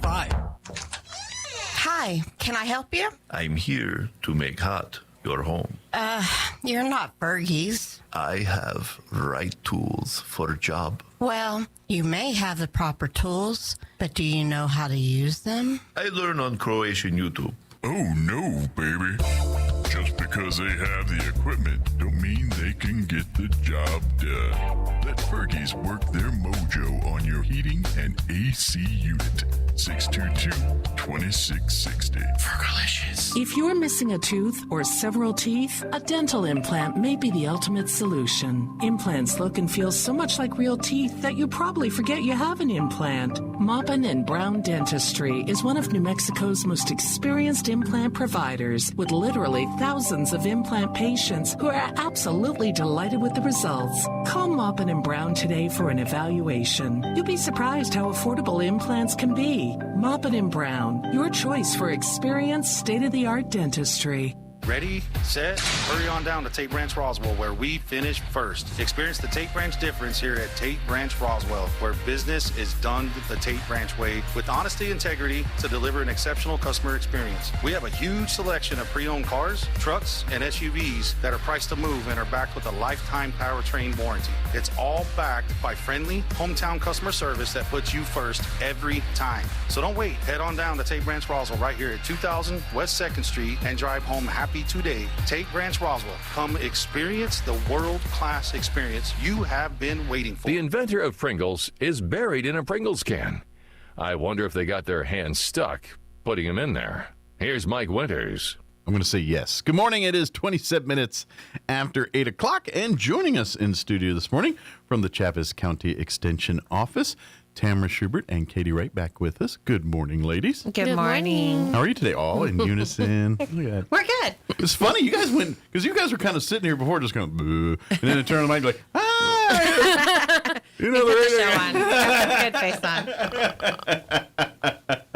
You look like you had a case of the Mondays today. It's the weather. It's finally cold. It is. It is. And now, like, they're talking snow and stuff this weekend. So I saw that. Yeah. No. We're saying, we'll see. Well, if it's going to happen, the weekend's a better time for the weekend is. And we do need the moisture. Yeah. Some build up before, Kids are not going to agree with us, but you know, the rest of us that actually have to do stuff, we're like, the weekend be fine. That being said, we need nice days because because they're busy days with the extension office. First of the year is always a busy time with the start of new programs and things, extension clubs and things. It's just a lot of new during this time of the year. And now you got a new office, so it's even newer this year. Right. We're going to have new programs in the new office. Yeah. So first off, obviously, if you have any business, anything to do with the extension office, they are at the new location, the new home. Everything is there. So if you want to come sign up for classes or have show someone your pecans to find out if they're good or not, then that's where you go, the new home there. What's the actual address there at the... So it's 1610 Southeast Main Street. Yeah. And if you're familiar with the parking lot that houses I Associates and Senior Olympics, we're in that parking lot. And we're the biggest building on the southwest side of the parking lot. So we back up to the fitness trail that's there. Yeah, but all right down there, kind of in the county complex of buildings there. So if you need anything there, if you want to sign up for 4-H or anything like that, that's where you go. You can go if you want to talk to an actual person face-to-face kind of thing. That being said, so let me ask, is there still sign-up opportunities for some of these classes, or are we past some of those deadlines here? So for some of them we're past, but for a lot of things that we're still open. Okay. Right. So our year-long health wellness prevention class, we have pushed back. We're going to start that one in February. Okay. So if you haven't called the office to RSVP for that one, please you got a little do so. Extended opportunity here. You do. So that's really focusing on all things food and nutrition wise. It's really based on preventing some chronic diseases, but it's going to be all things that relate to our health and wellness. Absolutely. And let's be honest, I'm going to guess, the average person's going to be 40s, 50, someone who's, they start getting diagnosed with diabetes or these types of things as we get older. And I'm not going to lie, what they taught you as a kid is not the same as what they teach today as far as health, nutrition. Gone are these food pyramids and just the things. Actually, the food pyramid's coming back. Is it? Okay. Yeah. It's different. All right. It's an upside down topsy-turvy. Okay. So it's more it looks like a food Jenga. You just got to figure out where you fit. But I mean, just the philosophies on nutrition and things like that. And to be honest, reading the ingredients on the back of a product at a grocery store can, you could have a degree in engineering and still make no sense to you. So that's why these classes are so helpful for folks. It really kind of cuts through the mustard, because I know some of you are just like, look, just tell me the healthy things to eat and I'll eat them, or you get the other way. It's like, oh, yeah, great, I'm in a life of eating avocados or whatever. And they're like, but that's what this class is all about. It's to show you different ways to do these things and to really how to balance nutrition and how to see, how it impacts and the science, especially with diabetes and things like that. They've learned a lot. Food is a factor, but not always. It's not even so much what you eat, it's when you eat it and how you eat it. And that's where this class kind of helps with that kind of stuff. And it's going to go through a lot more than just food too, but that is a big basis of it. So that one, signups are still going. We're going to start that one the first week of February with our kitchen creations classes, which is our diabetes cooking schools. We do have 2 of those coming up. So we're going to have a face-to-face option starting in March. And that's really if you want to learn to find the best way to make, foods that, your pizzas and things that you think. Cauliflower crust. Yeah. That's where it's at. Finding alternatives to eat, fun things in a healthier way. So it's going to go through how those foods do affect those with diabetes and kind of some fun recipes that they can try. So that's coming up. It's going to be Mondays in March. The in-person class is going to be at 11, so it's going to be over your noon hour. Okay. Right when you're hungry. Yeah. Well, yeah, right. That's the intent of it. Yeah. But we're also offering an online course this year, too. Okay. So if in-person's not available, online Thursdays obviously at no 1. food eating opportunities right. on the online You can watch us cook. Sure. And you can get the ingredients and join in with us online. Do it like a like back with Julia Childs came on TV and we start cooking next to her or something. Yeah, do that kind of. She's like, Julia Childs, who's that? Yeah. So they can sign the office now. Call the office now to get signed up for those one. Both of those do require some pre-registration, so we can have all the materials and everything ready for you. Yeah, that one, because there's, like you said, cooking, food involved, and so you need numbers. You need so you got to plan.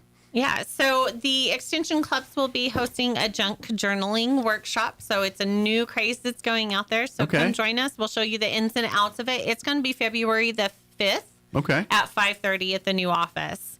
But other than that, we have some of our regular programs still going on. So Strong Bones does still happen at Bethel, at Grace, and at Senior Circle. So really Tuesday through Friday. Okay. All of them start at 10 o'clock in the morning. They just rotate different days at each site. So at those Strong Bones, are those, is it like exercise, or is it more the nutrition, or a little cocktail of both? Or? So it's really all about preventing osteoporosis and strengthening our muscles and our balances. So it's weight bearing, meaning using your own weight to do some of those, and really chair functions. Okay. So if you're concerned about osteoporosis, things like that. Sure.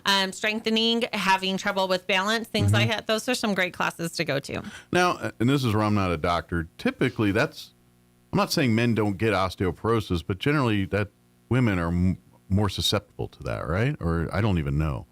I haven't looked at the current research. But every person I know they talk about it's usually females, and that's why I was kind of wondering if they're just lower calcium or something. I don't know. But well, and everybody says they fell and broke their hip, but really they broke their hip and then they fell. I got you. And so strengthening those bones and making sure that we're working that into our diet is important. Sure. I will tell you this.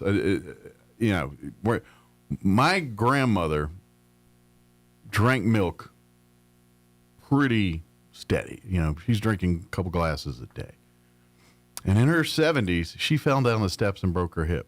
She fully recovered. How many women, anybody in their 70s that break a hip that fully recovered? She did.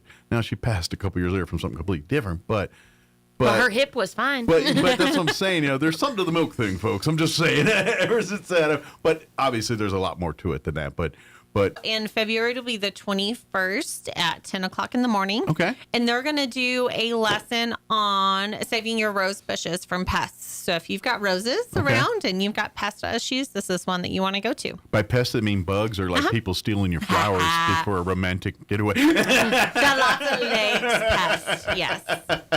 Yeah, no stealing flowers prior to Valentine's Day. Yeah. Rude. The other things that they'll have coming up on March the 5th, Portales, so Roosevelt County is going to be hosting our Southeast Ranchers Workshop. Okay. And the registration for that one will be out pretty quick. Very good. Excellent. And, of course, what about 4-H stuff? I know it's always time to join 4-H. Always time to join, but if you want to compete, we're kind of getting towards the tail end of registering and being able to compete in our fairs this summer. So come join us. I would imagine, there might be a few animals you're a little late in the game to Most folks have probably already bought their beef. Okay. But there's still some room for some other critters. Sure. So. Well, and that's just the beauty of 4-H and even if you don't like animals, you can still, there's plenty to do in 4-H. Absolutely. But like, I know at the fairs and stuff, like pets, it's not always livestock. Right. Sometimes it's your pets. And I would even argue. We had a friend bring a salamander. Yeah. I mean, rabbits, chickens, shoot. We have city ordinance now. People living in city folk can have chickens right now. Right. So. You do need to make sure you have enough space for your chicken. Yeah, please. There are rules on that one. Just to roll up with all right, let me throw them in the yard here. And no fences, no problem. We just keep them in the living room. Yeah, no.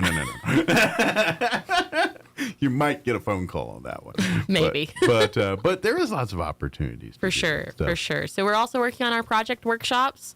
So if you've signed up and you know what you're doing, we're offering lots of educational opportunities for those various activities. Absolutely. And of course, if you're not sure, come by the extension office. They'll show you the quite extensive list of different clubs and organizations through 4-H that you can be a part of. Mm-hmm. Like we said, not all of them are touching animals. Most, some of them are dealing with computers or shooting sports, or there's a lot of other opportunities. Now, if you want to get your hands dirty with the animals and livestock, then plenty of opportunities there too. But that being said, there's so much more to 4-H than showing animals at the fair. That's just one little sliver.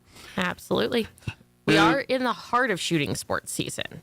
We are kicking it off, getting ready to go. Okay. So this is the perfect time to join if you're thinking about shooting sports. Absolutely. And I know those folks have a lot of fun doing that. And they're pretty good too. They go out there and win awards and things for doing this stuff. Right. And plus they go all over the state. They get to, and it's obviously it's shooting in safe. You know, they learn, but they really do it. You know, with like the clay shoots and the different shoots that they do. It's a lot of fun. Right.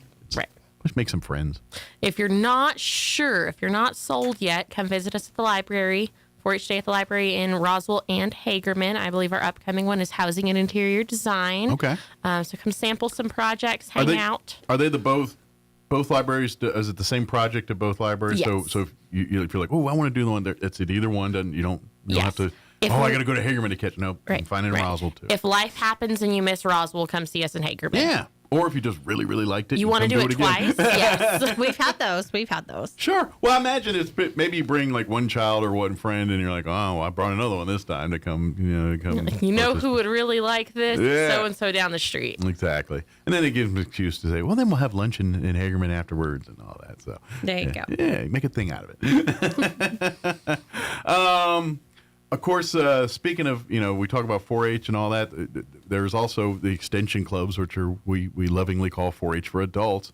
There's always now's a great time, beginning of the year, if you're interested in, if there's not one of the current extension clubs that meet your interests or desires, wants, then, pitch your idea. Maybe we can start a new extension club based on your interests. And if you already got a gaggle of friends that already do it, then, boom, instant club right there. Yeah. So we're up to 6 clubs in the county. Okay. 2 of our newest clubs. One is quilting and one is our sewing group. Okay.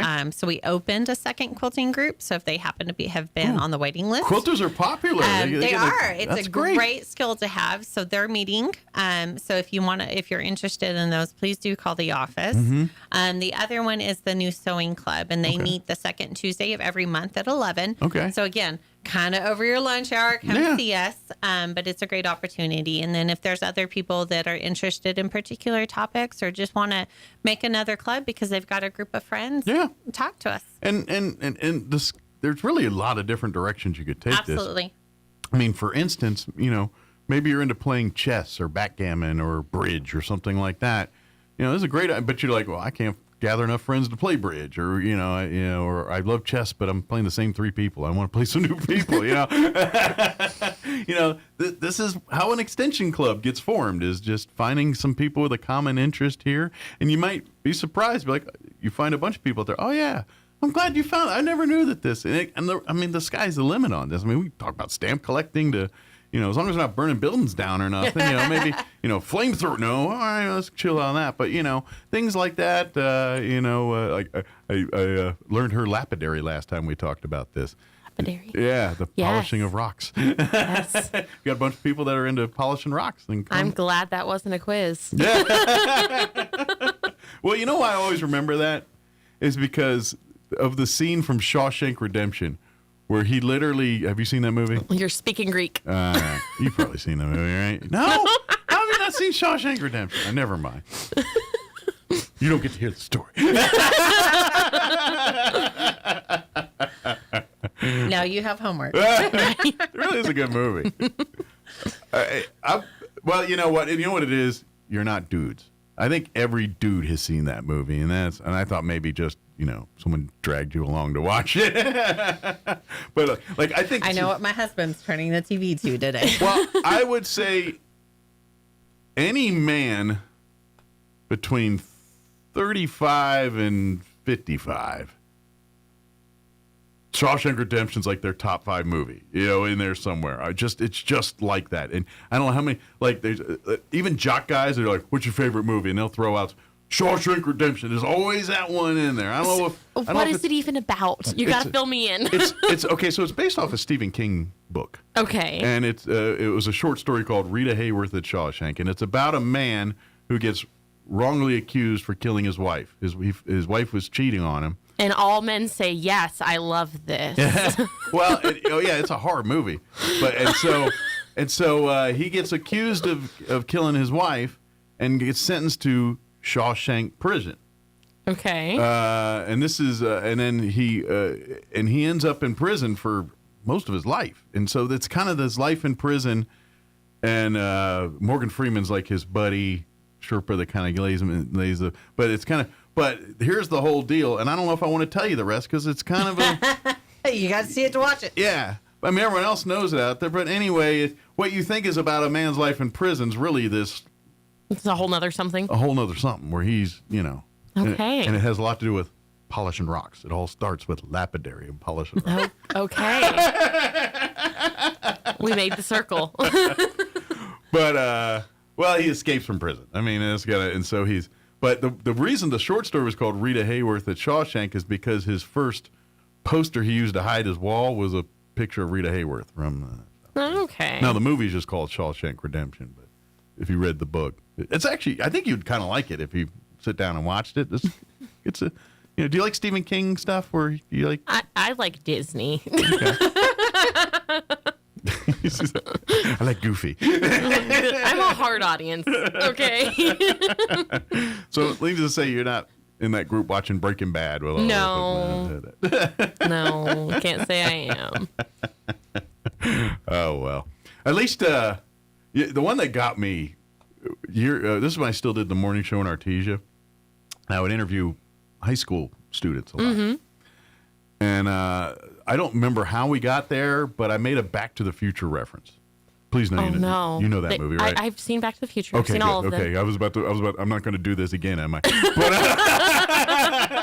But I made a reference about Back to the Future, and they literally looked at me like I had no idea what they're saying. I was like, look, I get it's an older movie, but I swear, if you turn on a TV at any given time of the day, if you scroll through the 200-some channels, one of them's got Back to the Future on. It should be there, yes. If not the first one, the second one, or the third one. And usually they follow each other. They just show it all day. And but I did not know. Okay, let me make you feel better. So before I came to Extension, I was teaching. I was teaching first grade. And I had different jobs that I changed out for my students every day. Every quarter, we'd get a whole new set of jobs. They'd get different names, whatever. I had the math magician that did the board for our math activities and stuff like that. But one of our new jobs was Vanna White. Okay. So their job was to point at the board, right? Obviously. And they didn't know the Vanna White. Nobody knew who Vanna White was. She's at least on TV still. Now, granted, all the old people watching Wheel of Fortune at 6:30 at night or whenever it comes on. I need everyone to go home and ask their parents who Vanna White is. If you can come back tomorrow and tell me who she is, you get an A for your homework. Wow. You get a sticker. And to be honest, her work got less over the years. Right. Because back in the day, she actually turned the letters, and then she'd have to touch them. Now I think she's got to walk by them, and they just come on. If only our work was as easy as Vanna White. But kudos to her. Right. That woman, I have no idea how old she is, but she looks amazing. And I'm guessing she's got to be 70s at this point. She went to Kitchen Creations. She's eating cauliflower pizzas. That's all I'm saying. But, she's timeless. But then again, I guess if your whole life, there's not a lot of stress in that job. I'm just saying. She probably used to do whatever she wants to for most of her life. And to be honest, I think like back even when Pat Sajak was doing it there towards the end, I feel like they taped a whole year's worth of episodes in like a couple weeks. So they literally worked like 2, 3, maybe a month, a year. Mm-hmm. And I know Sajak was making millions a year, and I'm pretty sure she's not making Sajak money, but she's probably doing pretty good. She's probably right there with it. She's been there long enough. Like she was, man. Anyway, I don't know how I got on that rant, but yeah, those kids. How do you not know Vanna White? That's depressing. The thing is, none of their parents knew Vanna White either. That's really depressing. I had 2 of my 20 kids come back that knew the next day. Come on. Very sad. Teach your children about the classics. The classics. Vanna White is an American icon. She is. But here's the sad part. You ask guys my age, and they're going to think about Playboy. Probably. Because I don't know if y'all know this, but back in the 80s, she did a Playboy thing. Okay, we don't judge people by their past. It was very tasteful. It wasn't like the rest of it. It was tasteful. What a time. Guy in their 50s like, I know Vanna White. Very good. I took it way off the rails there. Did we get everything? Is there anything we missed? Anything we wanted to mention? We have a new phone number, and I don't think we shared that. We should share that. So our new number is 575-343-9075. So I'm going to say it one more time. 575-343-9075. We need to work that into song form. Then we'll remember it. Yeah, we got to do something. Winning Heart Cars for Kids. That one always do something, some kind of jingle. Okay. Matter of fact, Sean and I were just talking about that last hour. Shawshank Redemption and Jingle. Homework. Okay.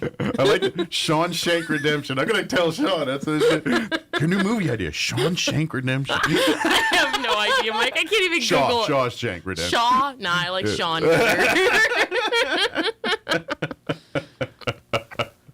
Very good. So call the number, which is 343-9075. Very good. And of course, you can find the Chaves County Extension Office on Facebook and all that. It's through NMSU. That's the kind of the charter of the Extension Office there. So if you type in NMSU Chaves County Extension, any word combination thereof, it should the pages should pop right up there. There's a couple different, because I think there's one dedicated period of 4-H stuff. I think there's one to ag stuff. So there's, depending on whatever your particular avenue that you're interested in. So, speaking of which, I know is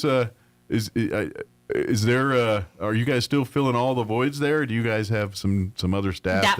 Our ag position is still open. Okay. It's set to close the middle of February. Okay. So if you know anybody that would be great to help educate on the ag side, so that's anything urban horticulture related, pest management related, farm and livestock related. How are we going to get our soil temperatures without this new person?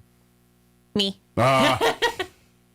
She's the one sticking the thermometer in the dirt every morning. No, so we have some great volunteers located around Chaves County, and they're the ones in all the quadrants, and they just send them into the office. Oh, very good. So you don't have to actually go out there with a temperature probe. Yep. Lift up your tongue. That's definitely how that works. Could have gone the other way. Good deal. Well, did we get it all after all that? I think so. I think we're good. All right, very good.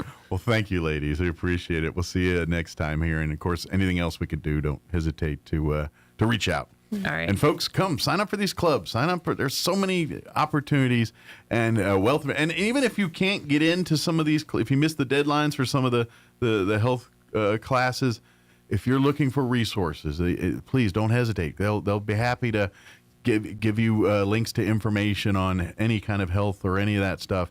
They've got archives of information stuff thanks to NMSU and that side of things, and they'll be happy to plug you into some of that stuff too. Absolutely. So, good deal. Thank you guys. Appreciate it. Thank you. We'll see you next time. We're gonna do a book report on Shawshank Redemption next time you're here. Two pages. I don't think I'm gonna be here. Single spaced, no double spaced stuff. I know that. And no ChatGPT either. You can't cheat on that. I see a lot of that now. I'm starting to perfect recognizing that. So very good. Thank you guys. Thank you. It is 8:51. Let's pause for news, quick break, sports, and all that. Don't go away. With SRN News, I'm Rich Thomason in Washington. Louisiana Republican Congressman Mike Johnson has made history, becoming the first U.S. House Speaker to address the British Parliament. Johnson's speech comes as the United States prepares to celebrate its 250th anniversary. President Trump is preparing to head to Switzerland for the World Economic Forum, where the Greenland controversy is expected to figure prominently on the agenda. The president threatens to tariff any NATO nation that fights his proposed U.S. takeover of Greenland. At least 100 vehicles involved in a pileup on a snowy Michigan interstate. Icy Arctic air is barreling south with more snow and certainly lake effect snow expected to continue this week across the Great Lakes region. Watching Wall Street, the Dow is down 489 points, while the NASDAQ is off 334. More details, srnnews.com. It's time for the Chaves County Sports Report. We've got some girls-boys basketball doubleheader action going on tonight at the Roswell High Gym. It's Roswell against Artesia. And we told you about the guys yesterday, but the Roswell girls had a pretty busy weekend, a far-flung weekend all over the state, losing on Friday at Rio Rancho 64-21. Rio Rancho's tough, 14-2 on the season. Then Roswell marched back home, the girls did, to play Oregon Mountain on Saturday, and Oregon Mountain won that game 60-49. Oregon Mountain 7-8. Roswell's now 8-10. So they'll host Artesia this afternoon at 5:30. The guys will follow. Meanwhile, the Goddard girls will be hosting Clovis this evening at 7. Goddard is 11-7. Clovis is 7-10. Goddard's last outing was when they thumped Moriarty 62-26 last week. The Sports Report brought to you by DSI. Call DSI for all your office technology needs. I'm Eric Butler at Roswell's Talk FM 106.5. I'm meteorologist Steve Hamilton with your Pecos Valley weather. High pressure will hang around for a while. No big storms coming our way. Sunny today, and we're looking at mid-50s on the afternoon high. Overnight, pretty cold, down to the low 20s and clear, and then we get mid to upper 50s for the high on Wednesday and Sunday. Another warm-up coming our way on Thursday, a mix of sunshine and clouds, low 60s, maybe a shower on Friday. That's your latest forecast. I'm meteorologist Steve Hamilton. All across America, this is the Red Apple Audio Network's Market Report, sponsored by Abacus Global Management. Tuesday morning after the long holiday weekend and Wall Street's bracing for another busy week, overhanging everything is the Supreme Court decision we know must come sometime on the legality of President Trump's tariffs. Wall Street was looking for it last Wednesday. It didn't come, so the theory is it may well come this week. The court actually has until June to make a decision, but it's thought it may move it up because of the serious nature of the ruling. Davos, the gathering of the great and the good in the world of economics and business, is on all this week in Switzerland. It usually produces significant headlines. On the earnings front, it's a relatively quiet week. A lot of industrial names are coming up and big tech next week. But after the closing bell tonight, we get big tech in the form of Netflix, the streaming service. Netflix no longer gives us subscriber numbers, so the focus will be on any clues to its proposed takeover of rival streamer Warner Discovery. Netflix bid is worth $72 billion, and last week it suggested it might sweeten the deal with an all-cash offer. All cash simplifies things and allows Warner shareholders to see an immediate value on their property. Elsewhere in fourth quarter earnings, we'll get numbers from New Jersey-based Johnson & Johnson, and on Thursday, the chipmaker Intel. With business, I'm John Terrett. This is the Red Apple Audio Network's Market Report, sponsored by Abacus Global Management. What if the future of finance wasn't built around averages, but around you? At Abacus Global Management, we're reshaping financial planning around the most personal data point, your lifespan. But it's more than just insight, it's control. As a technology-driven asset manager, we're empowering investors with an integrated system to take command of your time, your future, your financial destiny. This is a new era of investing. Take control at abacusgm.com. Artesia General Hospital presents ways to keep your home healthy this winter. Picture it, your home on a cool evening. The heater's humming, the family's cozy, and everyone is staying healthy because you planned ahead. Start with flu shots for the whole family and remind the little ones, washing hands is a superpower. Next, balance those holiday meals. Add roasted veggies, swap sugary drinks for water, and enjoy rich foods in smaller portions. And while you enjoy that warm indoor air, remember, your skin needs care too. Moisturize daily, run a humidifier, and drink plenty of water. A healthy home makes for a joyful season. These healthy living reminders are brought to you by Artesia General Hospital, ready to help take care of you and your family. Attention, attention. They've done it again. For 3 years in a row, Roswell Hyundai is the #1 used car supercenter in New Mexico. Whether you're in the market for a large truck, a super high-end luxury vehicle, or an affordable car for first-time buyers, the Roswell Hyundai Used Car Supercenter has one that fits your needs and your budget. So if you're looking for the best deal on your next vehicle, head for the #1 Used Car Supercenter in southeastern New Mexico 3 years straight. Roswell Hyundai, 1909 West 2nd. The tool used to measure your feet at the shoe store is called a Brannock device. The person that measures your feet at home for no reason is called a creep with a foot fetish. Here's Mike Winters. And good morning. It is closing in on 8:58. Got a couple minutes here before top of the hour news and all that. Stay tuned next hour, around 9:15 or so. Excuse me. We're going to have Elliot Rodriguez join us with Loan Depot. He joins us each month to discuss, he's not the guy that, he's not the real estate agent. He's the guy that helps procure the finances for your home. And he always has great advice for folks when it comes to purchasing a home. And, especially first-time home buyers, he really loves to work with folks that are new to the game and learning kind of the ins and outs of purchasing a home. And because, most that's very intimidating thing, and he really is good at kind of navigating folks that, telling people, and what he also does a lot too is folks that you go see a loan officer, and they you go in there and they're crunching the numbers, and then they tell you yay or nay on these types of things. But when he tells you nay, then he'll sit there and say, okay, well, if you do this, this, and this, and see me in 6 months, then we can say yay. And he helps people all the time kind of navigate to that and prioritize. And another thing that he does a good job at that you don't always get in that world is he's reasonable, realistic with these things. And sometimes a loan officer can approve you for a $300,000 home, but that's your ceiling.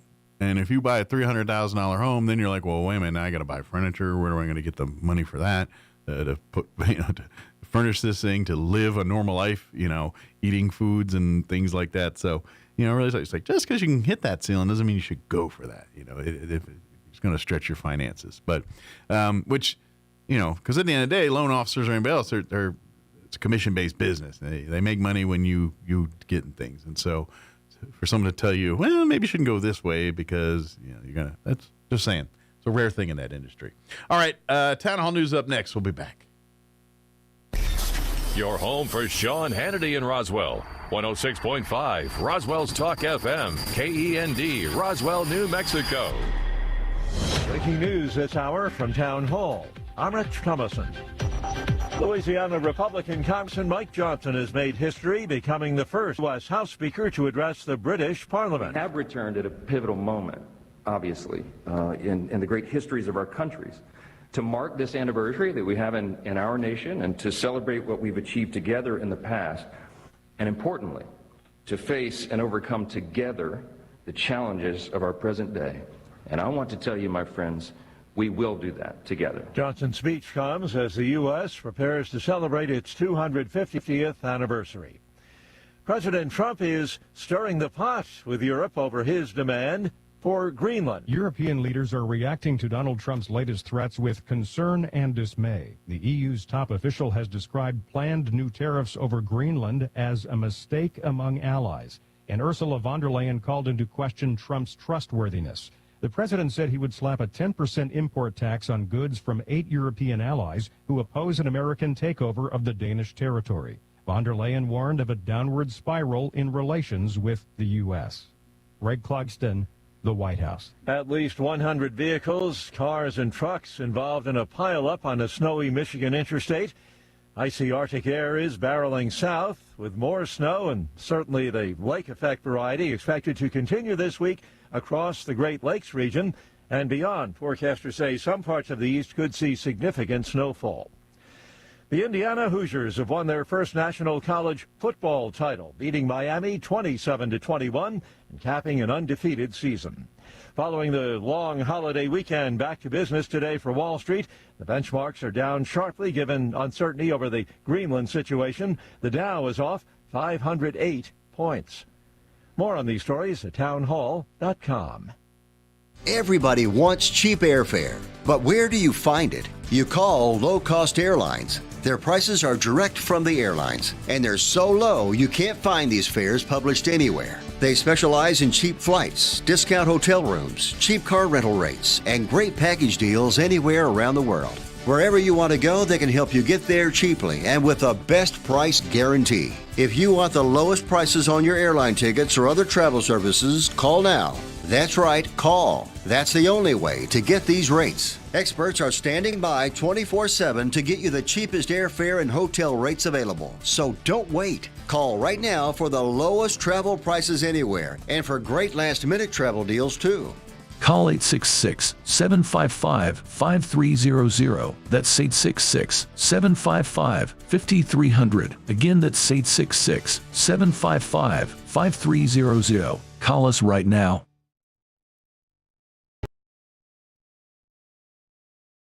Days of mourning for victims of a deadly train accident in the country's south as emergency crews continue the search for bodies at the scene of the crash. Experts are investigating the accident, whose cause is still unclear. The stretch of track where it happened was straight and had been renovated in May of last year. The train that derailed underwent a technical check last week. A fault in the track has been identified, but the Transport Minister, Oscar Puente, said it was not known whether that was a cause of the accident or a consequence of it. Rescue workers are continuing to sift through the wreckage, and the authorities have said they expect the number of those killed to increase. The BBC's Guy Hedgecoe.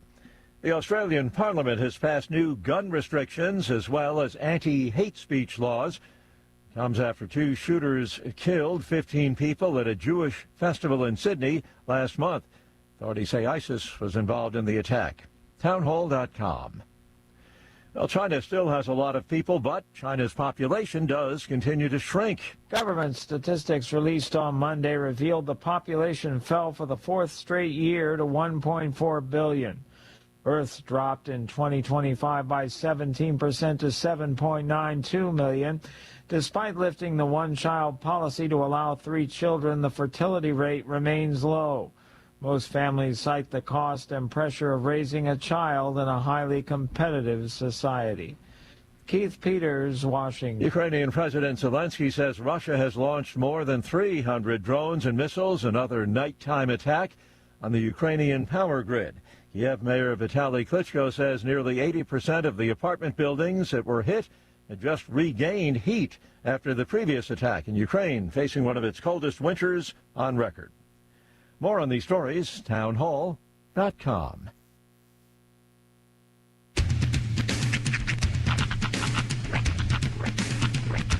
What in the wide, wide world of sports is going on here?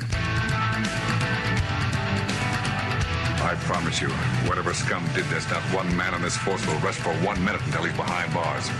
Now let's grab a bite to eat. Yeah, come on. I feel the hot wind on my shoulder and the touch of a world that is older. I hit the switch and check the number. I leave it on and then I slumber. I hear the rhythm ringing through it. Flamenco guitar and cumbia music. I hear the talking of the DJ. The devil said, what does he say? I'm on a Mexican radio. I'm on a Mexican radio. Broadcasting live from high atop the J.P. White Building in downtown Roswell, New Mexico. It's Mornings with Mike Winters on 106.5 Roswell's Talk FM. Is that what I sound like when I talk? Now, here's your host, Mike Winters. And good morning. It is 6 minutes after 9 o'clock. Welcome to hour number 3 of Mornings with Mike Winters, right here on 106.5 Roswell's Talk FM. Happy Tuesday. Indubitably, welcome to it. A Taco Tuesday for some? There you go. Although, I think we officially ended Taco Tuesday. I think it's just I don't think we've ended Taco Tuesday. Well, I mean, it ended, but I think it's bigger than Tuesday.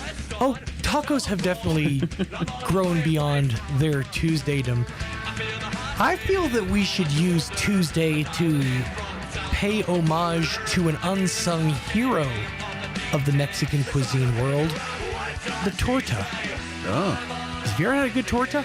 Yeah, I have. Fantastic. It's like it's a sandwich. It's like a Mexican hamburger. It's great. It's one of my favorite things. And yeah, I'd say it's underrated in the Mexican world. Because everybody, when you think, it's that Jim Gaffigan joke. When you think, Mexican food, it's right.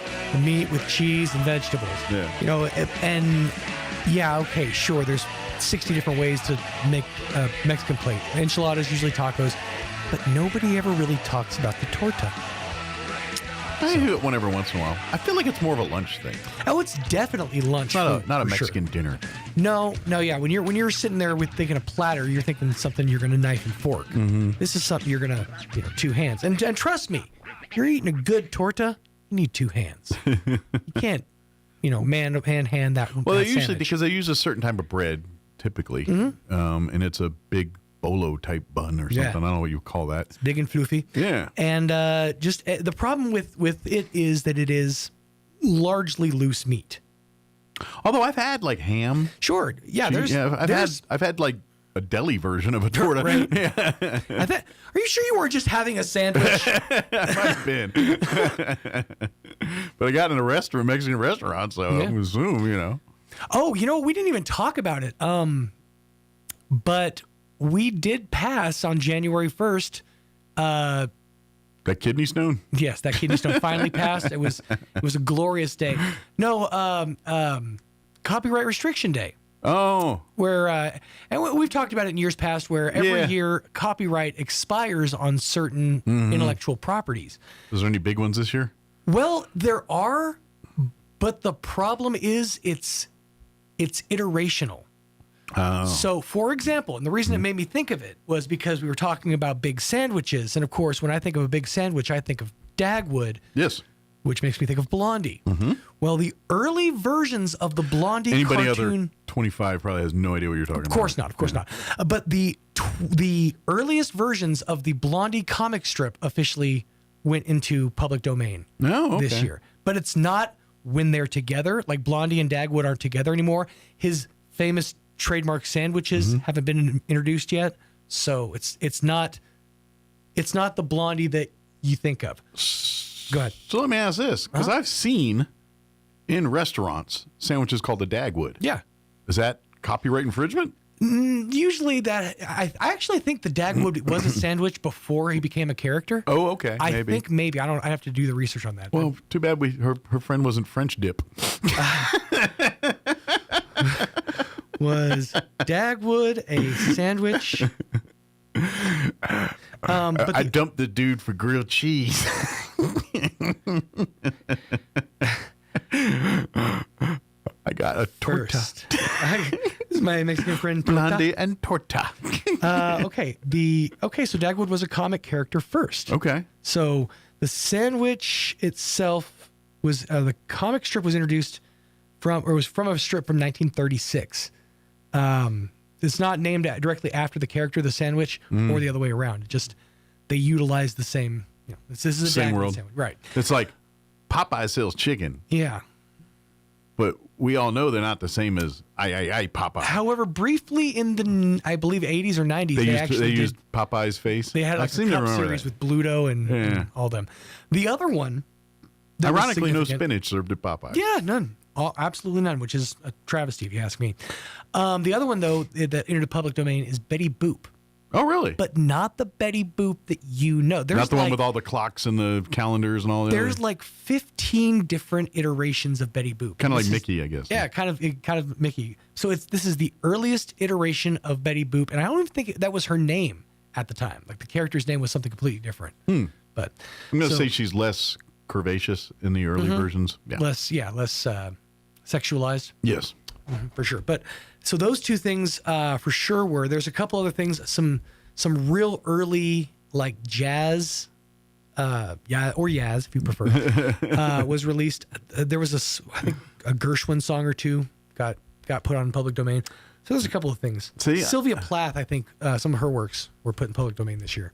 Will Ferrell is smart, and he likes to do these little things from time to time. I think he should do a Ron Burgundy and pull out one of these with the Yaz flute and play one of these songs. Now that it's public domain. Well, he does weird stuff sometimes. Like, if you seen like one of the more recent things I saw him do was he's going to L.A. Kings hockey games. And earlier in the year, he went as his elf character, but like the 40 years later version with the 5 o'clock shadows, drinking, smoking. Then he turns up at a hockey game later dressed identically to an NFL referee, sitting glass side making calls and stuff. Oh, wow. I mean, he got like his was definitely movie quality. It was a good it was a good likeness of the NHL referee uniform. I think when you've officially reached a certain point in your career as like a comedian or a comedic actor, or even just an actor in general, because he's done directing, he's done plenty, behind and in front of the camera. Yeah. You get to a point where it's very similar to when you let me give you a similar example. Yeah. If you've ever played a GTA game, yes, Grand Theft Auto, you could play your mission. You could play your mission to your heart's content, or you can go on side quests. Sure, and just go do stuff. I think that Will Ferrell's on his side quest phase of his life. Well, I He's think just doing stuff that makes him laugh. Well, and in all fairness to him, in the last 15, I mean, the whole Funny or Die thing's basically his side quest. It was a side. I think that's really his, and I think everything that we're doing that he does now is a variation of that. Mm-hmm. Whether it's more high produced, where he gets his buddies involved, or he just shows up at random things. And like, did you ever watch that documentary on HBO where Will Ferrell plays for like 6 different baseball teams in one day? Major League Baseball teams? Yeah. No. They literally trade him like half the time right in the middle of the game to go be a player on the other side of the game. And then he flew to like San Francisco to play a game there. There's a HBO documentary about Will Ferrell. Something about Will Ferrell plays baseball or something. I don't remember what it is. And he literally basically plays for 6 different teams in one day or something like that. I didn't know he had that kind of skill. That's pretty impressive. Well, I mean, he did a lot more talking than he did playing, but that's another. He just kind of rolled in. Ferrell takes the field. That's it. There it is. Okay, Yep. this was back in 2015. Yeah, it was. Wow. It was a minute ago. It wasn't recent. Huh. Yeah. 5 Major League Baseball trades. Oh, it was 5. Okay. That's not unimpressive. Yeah, I mean, I watched it, and yeah, it's obviously staged. I mean, Sure. Everyone knew this wasn't organically. Yeah, no, it was. You could tell it was because you could tell. Baseball players are good baseball players, and managers are good managers. They're not good actors. That's true. I will say the height of the Will Ferrell side quest, at least in my world, because now that you're talking about this was 2015. Yeah, I'm pretty sure this one was after that. Was everything he did with Chad Smith. Oh, yeah. The drumming and all that. The drummer from the Red Hot Chili Peppers. And to this day. I swear, if you put those two next to each other, you can't. No. They are so weirdly. Look, they are very weirdly look-alike. It is very crazy how closely they look to each other. And, yeah, that whole drum off that they did on Conan. And just kind of him showing up at Chili Peppers concerts was just always. Well, and I know, like, because Chad Smith, the drummer, is. I mean, he's a drummer, and so, even when he's not trying, because when you're on Fallon and everything, I think they deliberately try to look the same. Mm-hmm. But even when you see just Chad Smith doing Chili Pepper stuff, I'm like, I'm still like, he still looks like Will Ferrell. I have to me. to double take. I'm like, okay, that's not him. That's not Will Ferrell. Yeah, Like- it's scary. Yeah. That there are people somewhere in this world that looks exactly like you. Yeah. They just happen to find their doppelganger. I wonder if they're like friends. Oh, you got to imagine. Yeah. All the stuff that they've done on stage, the rivalry and stuff, it's just. Like, I mean, where they could go out and have lunch together, friends. Like, I would love to walk down to L.A. and they're sitting at some lunchside bistro, and there's Chad Smith and Will Ferrell sitting there eating a torta. Because of the creative level of both of these gentlemen, they will have to sit across from each other, dress the same, order the same food, and move in tandem. Mirror the... Exactly. And at some point, they're going to have to do one of these things. Yeah. You know, just to pay homage to the greats. Now I hope the world finds Conan O'Brien's doppelganger. There's a new term floating around. Yeah. It's not doppelganger anymore. Now, what they're saying is, or the new term is choppelganger. Chopple? Yeah, choppelganger. Why is it? So what it is it's someone who looks like you, but an uglier version of you. Oh. So like if you find somebody with like a messed up grill or that looks just like you, but like somebody left you in the microwave for 20 seconds too long. But who's to say you're not someone else's choppelganger? Exactly. who's exactly. You find yours and then somebody comes along and they find theirs. Like, damn it. They just take a fun thing that just two people look alike, and then they still got to put some divide in it, don't they? Can't we all just agree that we look alike? This is the world we live in, man. Everybody's got to be a but. just go with the thing. He looks the same. I will say, so people point to Idiocracy as being this insanely like prophetic movie. I will say that the season, I think it was season 3 episode of Community, wherein they dive into the timelines. I feel that episode was maybe as prophetic as Idiocracy was. It was deep because I've yet to unaccept the fact that we are on the darkest timeline, that we have found the darkest timeline and we are in it right now. I feel like it, yeah. And it makes you wonder. It's like, wonder where the turn was. Because if you watch that episode, there's a turn, and everything changes and pivots off that one point. So you're just sitting there like, wonder what the turn was. And you could spend a whole afternoon trying to think, oh, I bet it was that. Oh, no, maybe it was, you know what? It was probably that. And there's like 15 of them. I'm going to guess.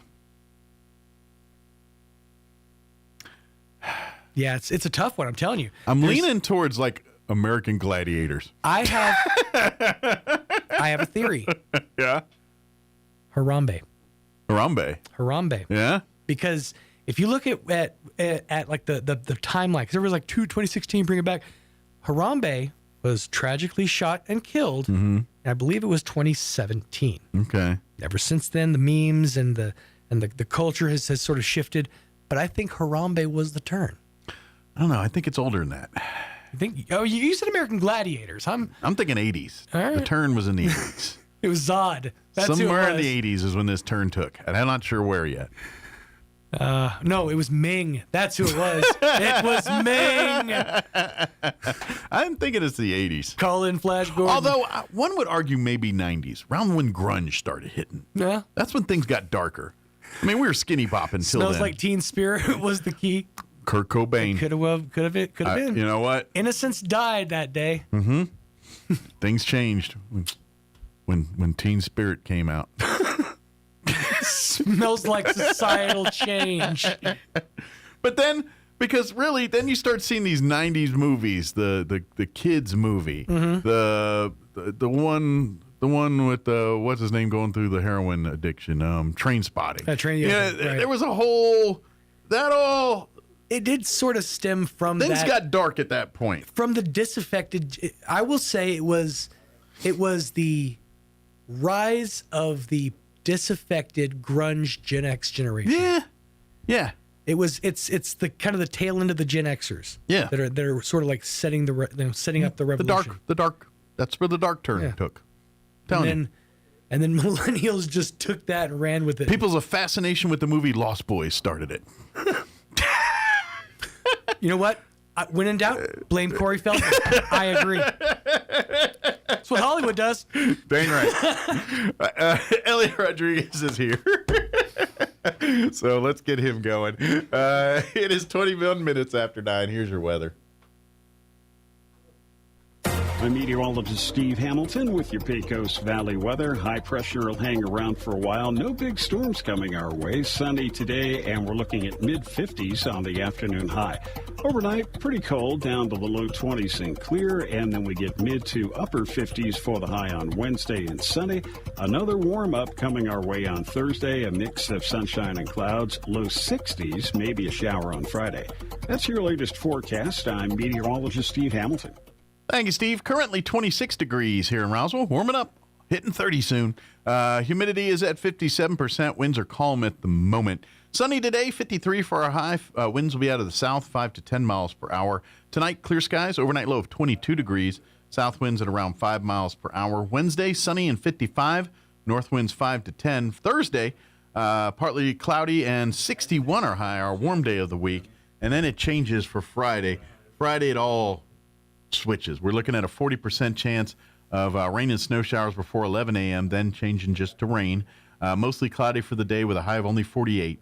Friday night, we're looking at a 70% chance of rain and snow showers.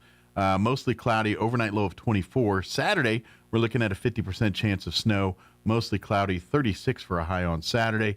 20% Saturday night. And then Sunday, mostly sunny, 45 for a high there. So enjoy Thursday. That's our nice day, it looks like. All right, it is 9:22. We're going to take a commercial break, and then Elliot Rodriguez with Lone Depot will join us on the other side. Don't go away. You're listening to Mornings with Mike Winters. Innovation, service, integrity, and knowledge. J.S. Ward and Son Insurance Agency. Auto and home, life and health, personal and commercial. Bonds too, since 1925, we have the coverage for you. Innovation. Precision, service, integrity, and knowledge. J.S. Ward & Son Insurance Agency. Happy New Year from everyone at the Calico Cow Fabric and Gift Shop in Roswell. We have now moved into 2026. There are great New Year's deals and sales throughout the store, including winter and early spring fabrics. Be sure your machine is ready for this year, or maybe it's time for a brand new Brothers sewing machine. The Calico Cow is your authorized handy quilter long arm dealer. Log on to RoswellQuilting.com to order. The Calico Cow Fabric and Gift Shop, 200 East College in Roswell. Want to know how? Come celebrate 2026 with the Cow. You can buy all the furniture you want, but can you accessorize? This is Melanie from Glenn's Furniture. Transform your home by adding chic lamps, accent chairs, and unique statement piece artwork everyone will love and appreciate. Why live with basic walls and no ambience? Turn boring into colorful and pull that design genius from the depths of your heart. Your home will thank you, and so will we. Come see us at Glenn's on the corner of Union and Alameda, where delivery is free since 1953. Get a built-in look with a Whirlpool flush mount dishwasher that installs flush with the surrounding cabinets at Bush Appliance in Roswell. A third rack provides space for silverware and hard-to-fit utensils. Plus, this dishwasher meets ADA standards for acceptable design. Shop Whirlpool dishwashers today at Bush Appliance in Roswell. Who you gonna call? Bush Appliance. Stop by 111 West Country Club Road in Roswell or call 575-622-6390. At Martine's Capital Cafe, come in and enjoy a delicious variety for breakfast, lunch, or dinner. Try our burritos, huevos rancheros, asado, chorizo, sausage, flantas, fajitas, chili rellenos, quesadillas, enchiladas, sopapillas, and don't forget their award-winning green chili cheeseburger and so much more. Everything is prepared with the finest and freshest ingredients. Martine's Capital Cafe. Quality, value, tradition, and the most delicious New Mexican food since 1989. Open Monday through Saturday from 6 to 8:30 p.m. at 110 West 4th Street in Roswell. Do you wake up and wonder why your jaw hurts or why your teeth are sore? You could have been clenching or grinding your teeth all night and you don't even remember it. Hi, this is Dr. Sarah Usher at Carabelli Dental, and we can provide Botox treatments as a solution for those overworked muscles. If you are eager to find a solution for pain relief, if you want to stop breaking your teeth, or maybe you want to sleep better, come experience why our patients choose Botox treatments from the experts at Carabelli Dental. Come see the team at Carabelli Dental at the corner of 9th and Main in Roswell. Or call 575-622-4455. Hey, Roswell, New Year's resolutions are tough. Eat better, exercise more, remember where you parked. So how about one you'll actually keep? Drive something you'll love from Roswell Ford. Roswell Ford makes trading up to a new Ford fast, fun, and easy. Right now, during the loan and lease termination event at Roswell Ford, we'll do whatever it takes to get you released from your loan or lease, even if you owe thousands more than your car, truck, or SUV is worth, so you can get massive savings on a great selection of new Fords and quality pre-owned vehicles. Buy now with zero down and make no payments until Easter.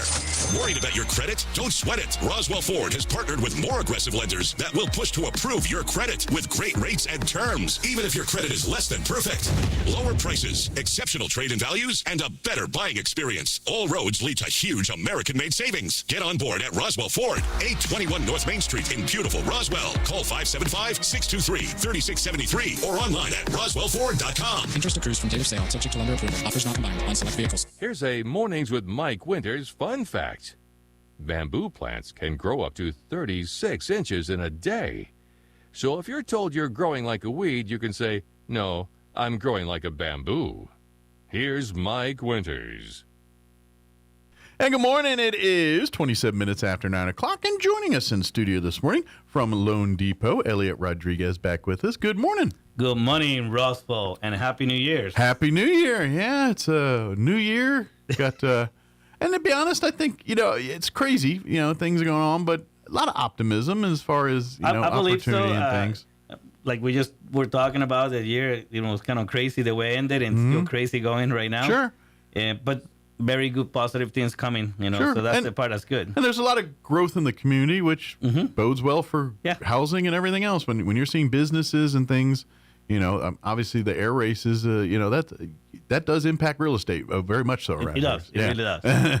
everything is intertwined. Yeah. So those are good stuff. For folks I should probably start off. Folks not familiar, Elliot joins us each month from Lone Depot, and Elliot is the person that you see before picking your dream house. He's the guy you talk to when you find out what exactly you can afford out there in the housing market. obviously, when we talk about each month, Elliot really likes working with first-time buyers, things like that, folks that are really knowledgeable in the game or trying to, kind of learn, which can be very intimidating going in. And so you like to introduce them to that. So you kind of bring them into that world of adulting here a little bit where Right. buying a house and all the intricacy about it and really it's setting the table for planning your finances and doing that right. And Elliot's one of the few loan officers that will actually sit down with people and say, all right, this is the path to getting you in a house. Most loan officers, they'll either you got the path or good luck to you.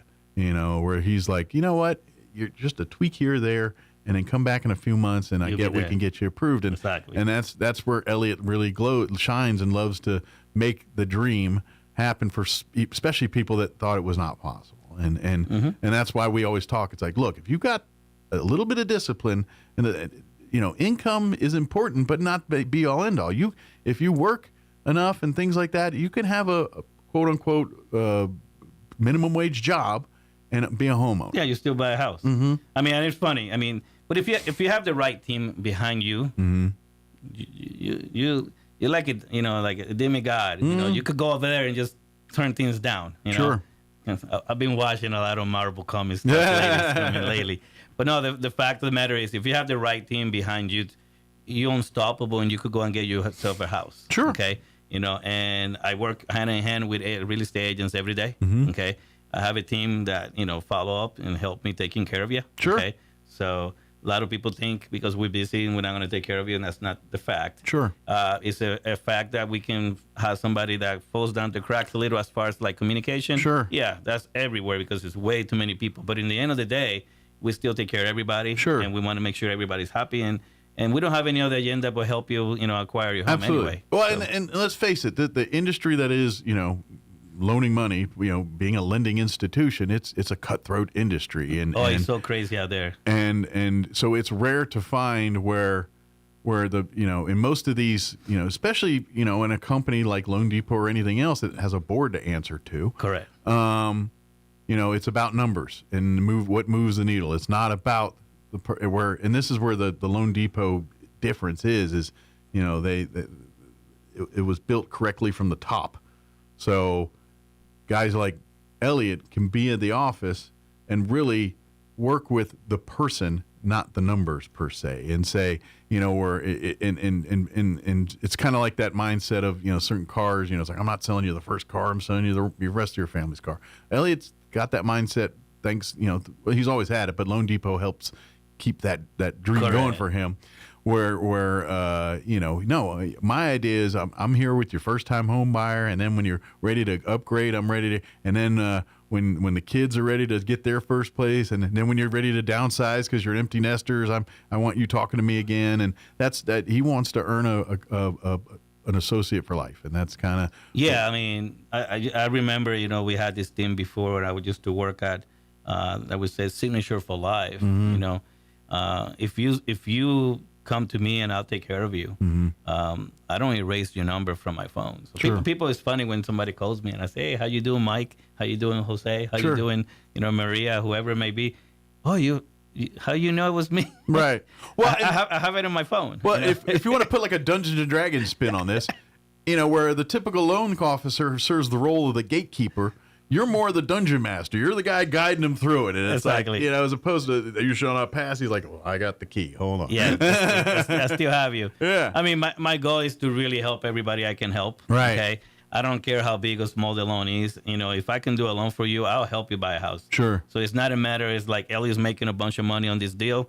I want to help everybody. Sure. I think in the end of the day, it's a big difference because most of our customers, like you were mentioning before, first-time home buyers, they're a little lost. They don't know what to do. Absolutely. Okay. And you need somebody that actually cares and is right there for you, that if you text them, call them, they're available for you. Sure. Okay. Is it true that you may call me and I might be on another call or either with a customer at that moment? I will call you right back. Sure. So you don't have to worry about about the idea that. is to have more than one customer. Yeah. So but you know what it is? And they're serving, and you're serving that one just like you would serve the one when you get a hold of the next one. The funniest thing is, my success is my own enemy. Because I treat people like they're my only customers. Yeah. So sometimes it could, like, I was trying to call you. It's like, yes, that was just 30 minutes ago. So Elliot needs some TED Talks on time management. It's funny because, you know, I'm still there for everybody. So, and we will take care of you. That's the whole point, you know, and let's be honest. You know, if my wife is listening to this, she might get mad at me, but it's almost like I'm already around the clock, you know, 24/7. Sure. Yeah, you know, people know I've used me in the evening, so thank you all out there, because I know there's a lot of you that I'm dealing with you guys. Or we talked last year, and, you know, we're still dealing with stuff, and not everybody calls me later in the evenings. So thank you for that. Sure. You know, so that means people listen that I'm available, but at the same time, they respect it. Sure. Which is pretty cool, okay? But I'm available all the time, Saturdays, Sundays, and stuff like that. Well, and that's you know? the nature of the business, and then, too. And my business is kind of like that, you know. Yeah. But in reality, let's be honest. If I'm at the park with the dogs and somebody calls me, it's just 5 minutes that I need to talk to that individual real quick just to address something or whatever. Take care of whatever. Yeah, in there. and if it's a bigger issue, then you say, all right, well, let's be in the office. We we'll have talk to regroup. about it. Yeah. So, but that's different, you know. But in the end of the day, you know, my staff, I have such a team that we kick butt. You know, we like to take care of people. Sure. You know, and my assistant Lisa, oh my God, you know, that's my gatekeeper, and that's my protector and everything. And she just go out there and just stir it up. Okay. Good deal. And you have to have people like that on your team to kind of stay on top of everything. Absolutely. You know. So, and sometimes I feel like, slow down a little. Hold on. Sure. But no, if you've been in the market and you've been thinking about buying a home, or you have problems, so somebody tells you, no, you can't buy a house, you need a second opinion. You need to take a look and see what we need to do to get you there. Sure. Okay. Maybe you could buy a house in a month. Maybe you could buy a house in 2 or 3 months. Maybe you'll be able to do it in 6 months. You Sure. don't know.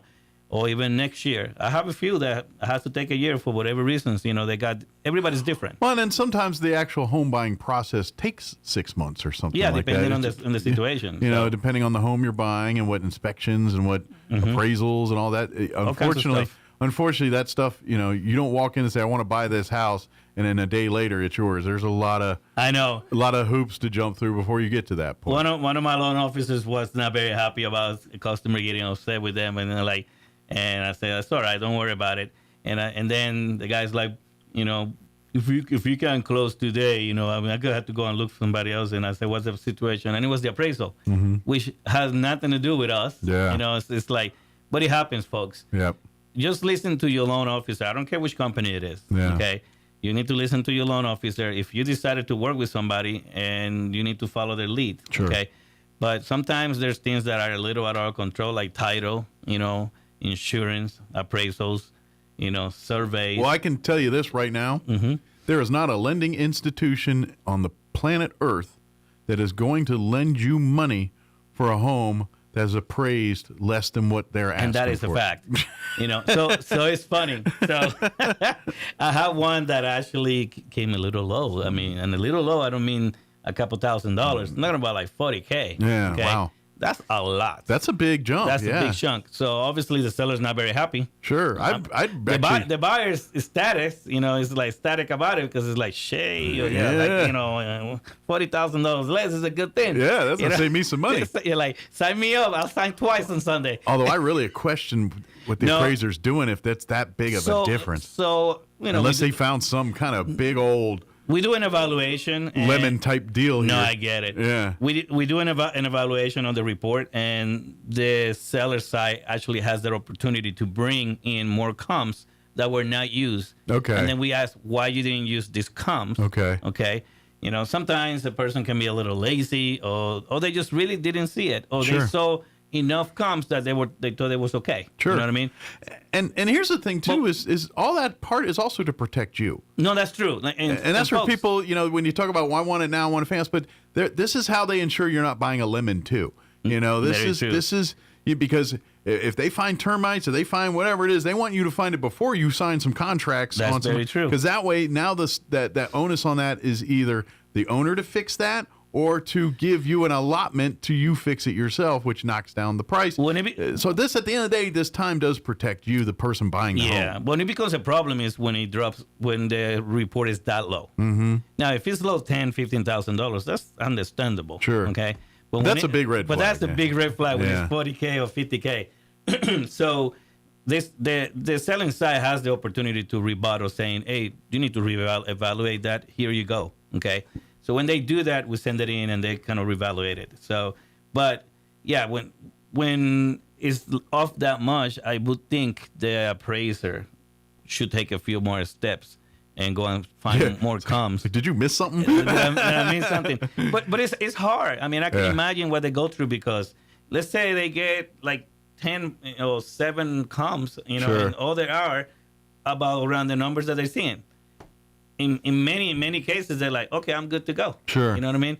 Well, this is and this is where, when I hear those stories, this is where it reeks to me. If you hear those stories of like the appraiser had an axe to grind, they knew somebody, and like that was, you dated my cousin's sister back in the day, and now I'm gonna, you know what I mean? That's reeks of something like that to me. Yeah, you dated my sister. You did her wrong. Yeah, exactly. I know who you are. This is vendetta based. It seems like, yeah. So when they do the appraisal, I'm pretty sure they know the names and who's the seller and all that kind of stuff. All that information is right there. Sure. It's but not, I imagine, especially when that can happen, I guess. Well, it could, but you're kind of out of luck in a place like, let's face it, we're not New York City. There's not a bunch of 10,000 appraisers ready to, there's like one guy that covers half the state. You know what I mean? And so your options are really limited on some of that. Let's switch this to the other side of the quarter on this. Okay. So I got one this morning that sent me a message. And hey, the appraisal is like, the appraisal finally came in. It came in to price. It came in as is. And he sent me a text.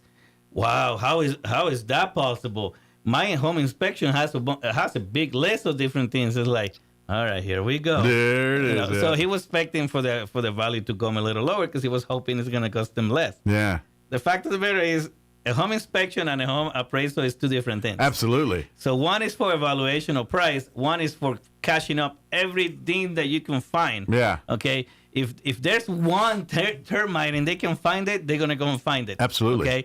I remember one of those little shows back in the day where you had the termite, the super termite. You remember that shows? Oh yeah. So, but my point, folks, is an appraisal is to evaluate the value of the property.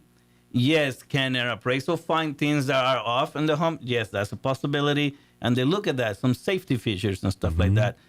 But on a home inspection, they are basically making sure that the house is okay for you to live in it. Sure. Okay?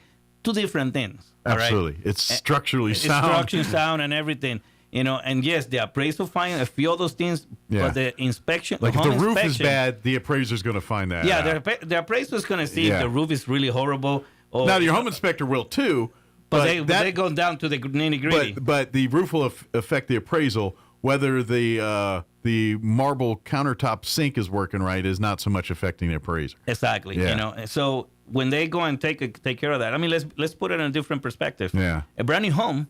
On a home inspection, report, you'll find a bunch of stuff that is still wrong. Mm-hmm. Why? Because they go. I mean, if the drawers are not opening correctly, I mean, they just and go that's to generally everything. the negotiation between the client and the real estate agent. And it's more of a cosmetic type of approach. Now they find a few things that are safety, that warrants like more conversation, fix this, fix that. And that's where the conversation with the real estate agent comes in, because from my own experience, and I've told this story before, but when I sold my house, I knew the carpet was in bad shape, but that my agent said, rather than you replacing it, offer a credit in case they don't want carpet. They may want tile or wood floor or whatever, and so you offer I think it was $1,500 or $2,500 credit off the top of that, off the cost of the home for that. Now I'm going to give what is that? I'm going to give a lifeguard a life credit to the agents out there now. Yeah. If a home is missing floors, the answer is not to go conventional. That doesn't mean the conventional appraiser is not going to call that out, folks. Sure. And I'm seeing that a little one too many times. Right. Well, and the carpet was a cosmetic thing. It was like but if the house ain't going to fall down if the carpet's got a hole in it. Yeah, but if you repuff the whole carpet, now it's like you don't have a floor. Gotcha. So Okay? if it's subflooring, that's a problem. Yeah, that's a problem. Gotcha. You know. So leave the ratty carpet on there. Yeah, as leave opposed the, to leave the, subflooring. leave the Yeah. ugly carpet, clean it up a little, or Yeah. something, or maybe.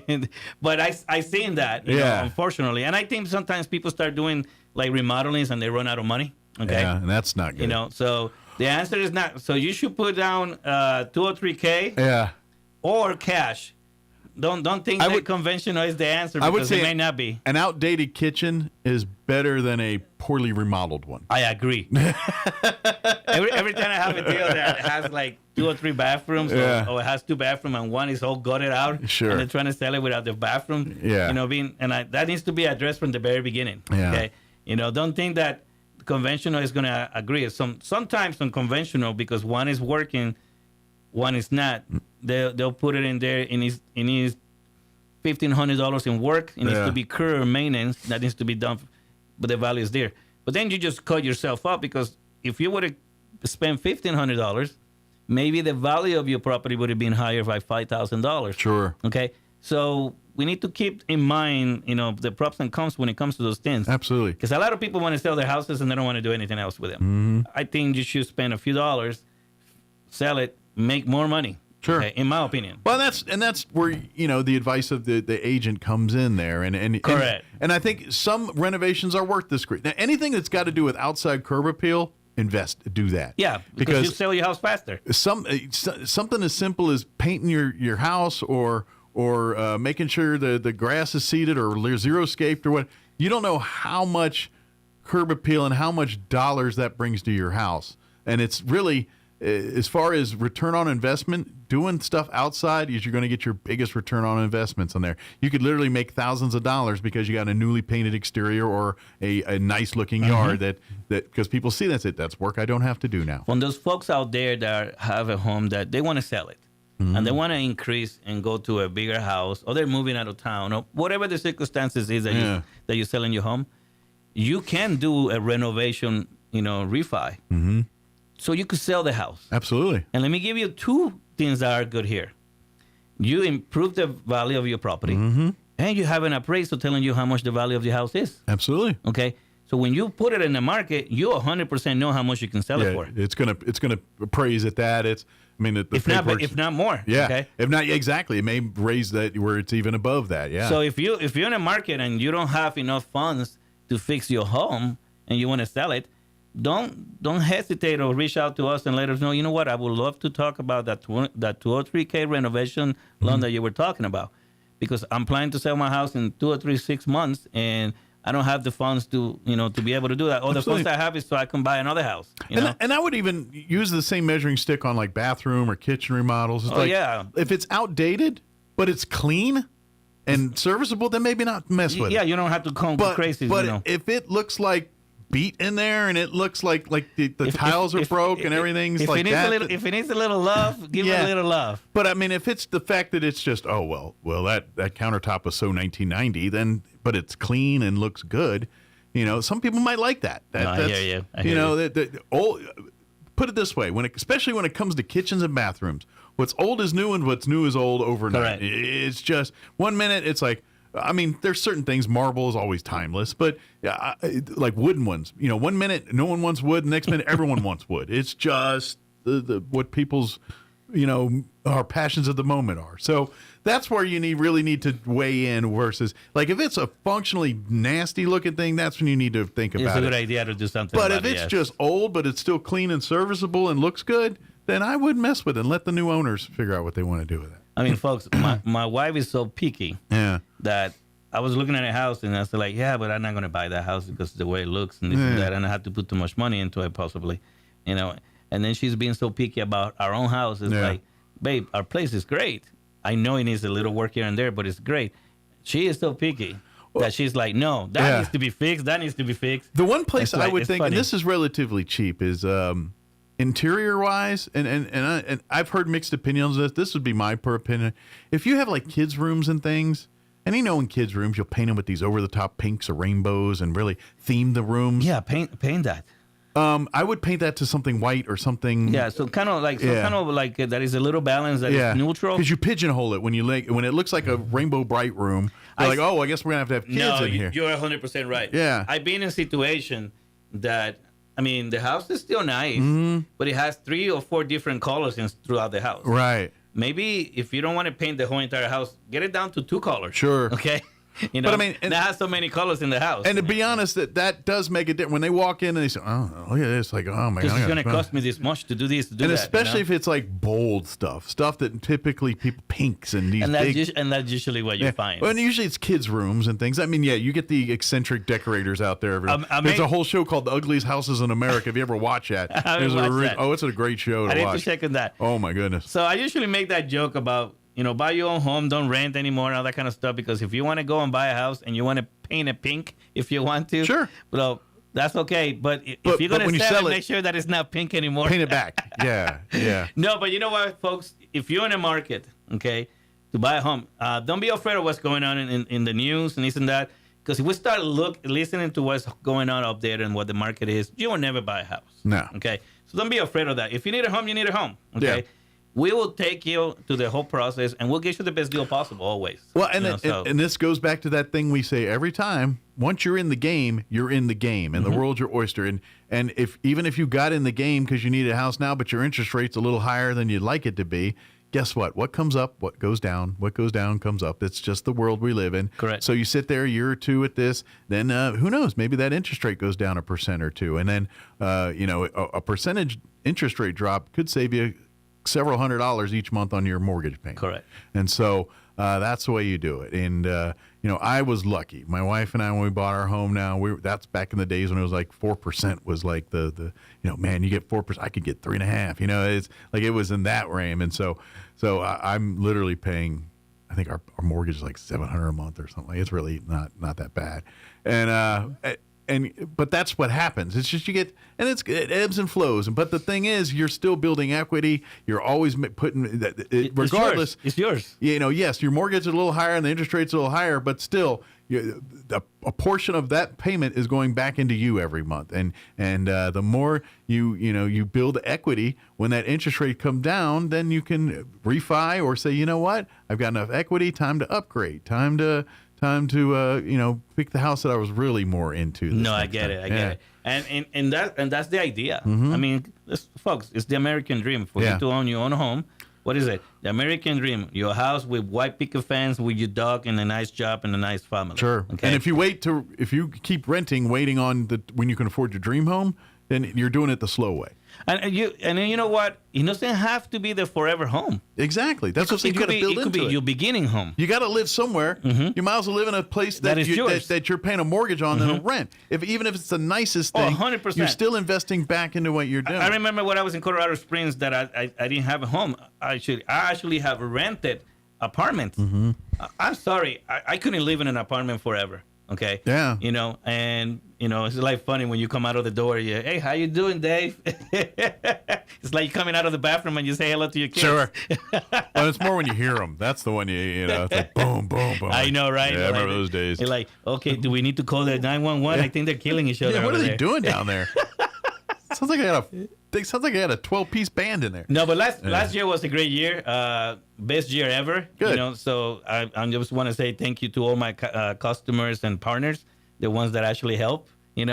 And it's an amazing feeling. Absolutely. Because the level that I got last year is something that I've been trying for 4 years because our company is big. Yeah. So the levels of to acquire, sure, the VIP, levels and stuff like that is way higher. It's great. It's great to see that the business grow. And again, this is, I think, that testament to what you guys do in your, we just keep growing. Even prior to when you had Loan Depot stamp hanging on the door there, your reputation, how you treat your customers, you carry that over to Loan Depot. Now, obviously, Loan Depot, there's a reason why you went there. They were a company that kind of had the same vision you did on that type of stuff. So one of the reasons that I joined this company is because I can do a lot more for my customers. We talked about this before. They have more programs. You got the weight of a big boy that can move and offer programs and things that only a major company could do. But they run their business model where where decisions and opportunities can be happened at the entry level of the business. Correct. Here. And so, folks, so we have first-time home buying programs with the state of New Mexico.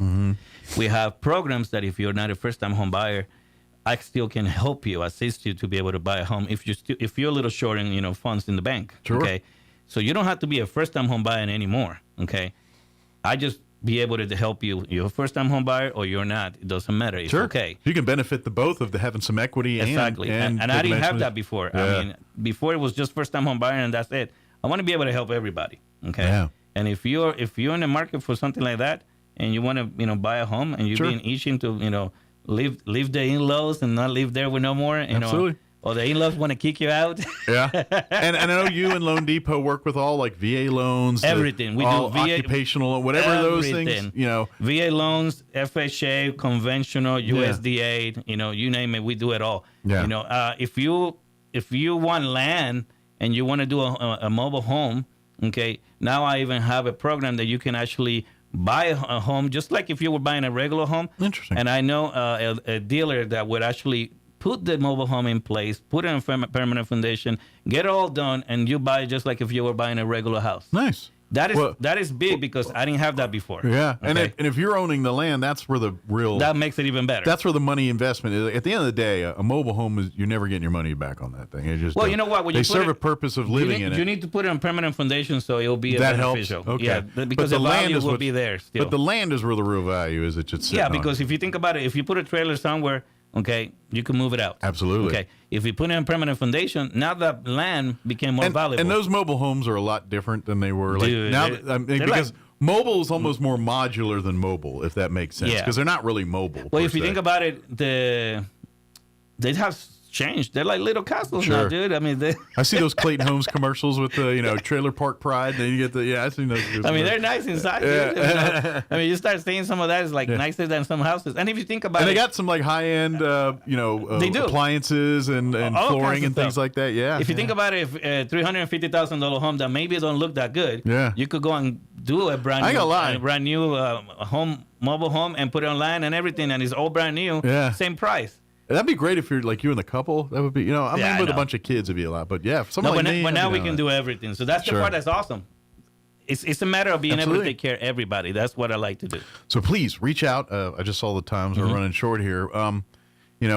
Again, if you need a home, then it's time for you to buy a home. If you're waiting for the perfect time to buy a home, you're going to be on the sidelines waiting forever. Let's start with a conversation. Sit down and talk with Elliot or one of his folks here, and let them. And explain your situation to them and let them show you exactly how they can turn what you're doing into a path to home ownership. We could be ready to go right now. Could be like, you know what, we're ready to start this, or it could be, hey, let's relieve this debt down, or let's do this, or let's shift. Correct. What's this? Sometimes you get. You look at a credit report and then you see, wait a minute, what's that doing on there? That's not me, or that was old, and help you dispute that stuff to get that score up. There's a lot of different ways. There's things that you can do. So many different things you can do there, and nothing else. You come out of there and Elliot's like, look, I've built a budget for you. I've basically built you your blueprint to, if you plug in your numbers here and follow this, I guarantee you're going to be in a situation where we can start putting you in a home. And that's the part that you will very rarely find a loan officer that's going to take that time to do that, because at the end of the day, it's all about earning that bottom dollar and making this is a for-profit business, and you are requiring more work for that person, where they could, in some people's thoughts, is thinking that I'm moving on. I can go. I could do 2 sales and making 3 times the amount in the time that I am dealing with you to make half the amount. And that's where Elliot says, you know what? No, that's not how this works. We'll take care of everybody. Yeah. We'll take care of everybody. And everybody. guess what? If I make this a positive buying experience for you, 5 years, 10 years, 20 years, whenever that next time is for a new home, guess who you're going to come talk to? And that's what it's all about. And that's what your business model and Loan Depot's business model is. Look, we want to make you happy today, but we want to make you so happy that when it's time for you to do this again, we're the first call you make. That's the idea. Yep. So reach out, talk to Elliot. You can call him direct through on his cell at 719-237-4680. Again, that's 719-237-4680. Call the office here in town. They're at 204 West 2nd Street. Right, kind of catty corner across the street from the police station. Yeah, right there by the RPD. He's got a nicer building than they do, by the way. Or you can call the office direct, 505-445-2070. Again, 505-445-2070. And for you online folks and all that, you can go to Elliot's. He's got his own website. It's www.loanedepot.com/Elliot Rodriguez. Elliot spells Elliot with one L and then a Z on the end of Rodriguez. Yes, sir. And then that's the website. So, and of course, you could probably type in loanedepot.com and there's probably find a thing, and you can type Elliot Rodriguez and it'll go right to his page. And of course, you can always shoot him an email direct, very similar to the website, just Elliot Rodriguez at loanedepot.com, spelled the same way as the website. Just backwards, basically. Yeah, just lose the wwws. That's pretty all. much. And then go check out. And of course at Elliot's personal page, you get to hear some of his personal success stories and everything. On top of learning about all the different options available through Loan Depot. Yes, we put all kinds of stuff in there so you guys can go and look it up yourself and take a look. I say always it's better than me telling you, what I do. Yeah. You could go and take a look yourself without any, bias at all. You just see what is being, posted. So. Well, you do your reading, and then you can come have questions. You're like, what does this mean? I don't know what that. And then Elliot and his staff will be happy to break that all down. Yeah, the guys are very eager to go and take care of you guys. You know, they're staying busy. They're doing stuff, but we're there to take care of everybody. Well, and that's that balance there where they're out to take care of you, but these young guys are hungry too. So I'm not saying Elliot's not hungry. What I'm saying is Elliot's seasoned. He's the bull. He's going to walk down. The story about the bull and the young buck and the walking down and running and all. Gotcha. I could tell you the punchline. He's the bull. No, I hear you. No, but yeah, come on down and we'll take care of you. Give us a call. Absolutely. Hit us with an email. Yeah. We'll take care of you. Yep, absolutely. Good deal. Well, Elliot, as always, appreciate the visit. Always a pleasure. I'm sure you got 37 phone calls waiting for you here on the other side of this, so we'll let you knock those out. That is not an understatement, by the way. I know. Relax. Elliot can now take time to handle your business here, so we appreciate you. Happy New Year's to everybody, and let's get it going this year. There's a lot of things that's going to happen this year that's going to be good stuff. Absolutely.